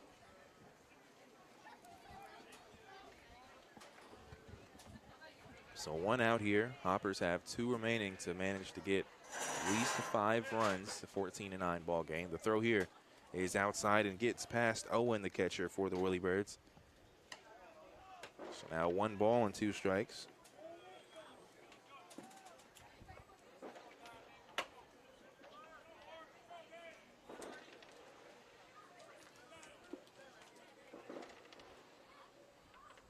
Throw there, check swing. And they say he went. So striking out is Logvinov. He has hands on the head. He doesn't believe it, but he will have to come back to the dugout after the strikeout. So now 1 more out remaining for the Hoppers, and what could be a brutal loss.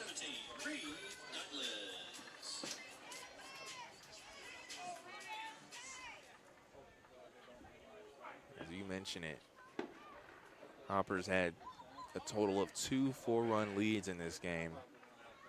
As first pitch will hit the home plate and bounce all the way to the backstop.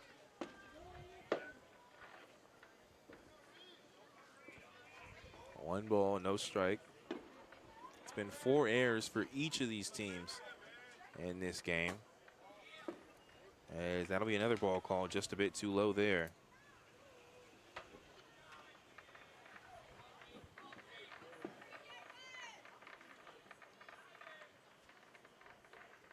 Two balls, no strikes. The throw is outside. So now a 3-0 count. If Douglas can manage to reach base, Keebler would be next up.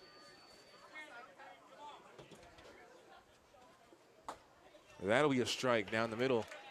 3 balls, 1 strike.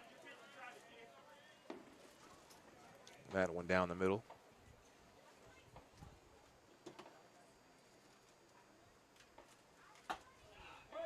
And they'll call a strike there.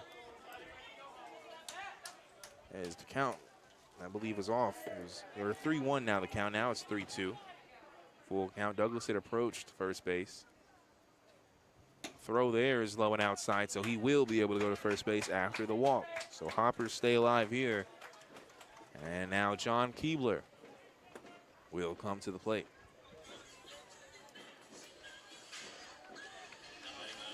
Catcher number 2, John Keebler.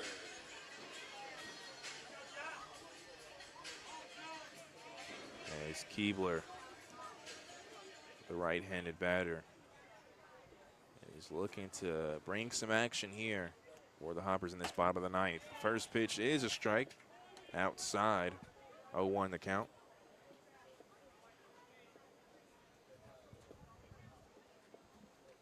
As stealing is going to be Douglas. They won't make the throw. He'll run easily. He was able to make that throw or make that steal before the throw was made. But a strike was called, though, so now no balls and 2 strikes. I believe Keebler kind of saw the run go as he will swing there, and that's fouled. Keebler saw Douglas go for second, so probably took that one. So now a runner at second. The 0-2 is going to be grounded. It's going to be fielded, or no, it's dropped. Watson to make the throw, and he does make the out. No, yes, he does make the out. As managing to stay on the bag was Detwiller. And that will do it. As there were no hits, no errors, none left on base, and, or excuse me, 1 left on base. And no runs scored. As we check the manpower of Hopkinsville scoreboard, 14-9.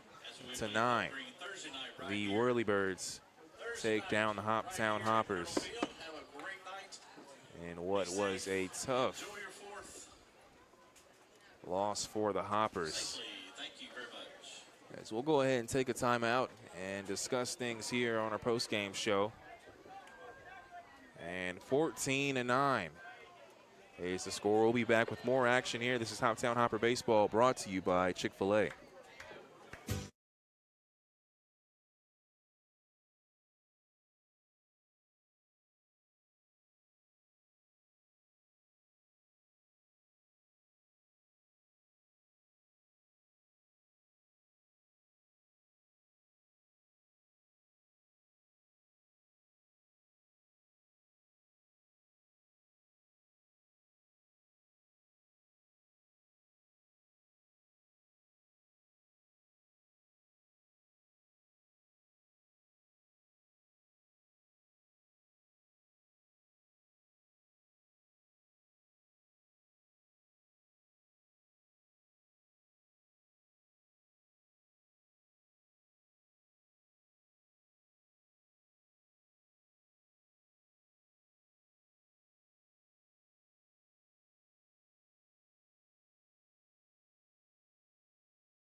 Bill Cunningham Show, Sunday nights at 9 on Hoptown's News Radio 99.3 WHOP. And welcome back to Colonel Field, 14-9. was the final scores. The Whirlybirds defeated the Hoppers, and it was a chippy game too. I say chippy, and I believe this is the first time I think I've seen an officer on the field after a ball game. And I think, you know, you talk about the animosity going on between the umpires and the players. Obviously, you don't assume anything would happen, but there was sparks were flying in this game, and I'm not just talking about the ones in the sky, but Hoppers, a tough loss. A tough 5 errors. Anytime you have 5 errors in a game, that'll be something you'd be lucky if you could win. And it was a close game. I mean, you look at it, you could say it's a close game. Hoppers had 2 4-run leads, as we mentioned. But just tell me your thoughts on this final score, Ethan. Yeah, I mean, this team just over and over again proves to be allergic to winning baseball games. They gave up 2 4-run leads and basically 6.5 innings. Those last 3 innings there were pretty much dominated by Clarksville, but about 6.5 innings there, they give 2 4-run leads up, which, again, doesn't happen. This team, it's just always something. If it's not the hitting, it's the pitching. If it's not the pitching, it's the hitting. If it's not either, it's the fielding. They can never string together all 3 at once to win a ball game. And tonight, I mean, they matched their season high in runs tonight with 9. And they led 9-5, and they lost 14-9. So, you know, it comes to a point where maybe the coaches do need to actually get onto the players and tell them that there's must-win games, and that they need to come out here and take it a little bit more seriously. Again, our game summary brought to you by North Trust Insurance, serving Medicare customers with prescription drug plans, Medicare supplement plans, and Medicare Advantage. Visit them today at 305 North Drive or call 270-885-0811. We'll go ahead and take a quick timeout. When we come back, we'll wrap things up, talk about what's to come for the Hoptown Hoppers, and we'll discuss our player of the game as well. Again, it was a final score of 14-9 as the Whirlybirds defeated the Hoptown Hoppers. Like I mentioned, we'll take a quick timeout, have more of a post-game show coming up after this.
With George Newell, weeknights at midnight on Hoptown's News Radio 99.3 WHOP.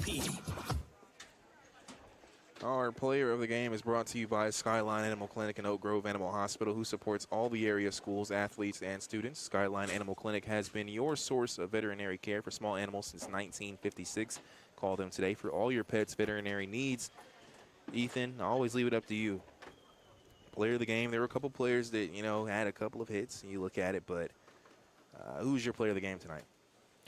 Yeah, I mean, giving a player of the game in a game like this is always tough, but, you know, at the first portion of this game, it really did look like the Hoppers were onto something. So my player of the game is Tate Van Hooser, who came out tonight and started his first game for the Hoppers. He has played a couple innings, but today was his first start. And he had a big home run. He had 3 RBIs.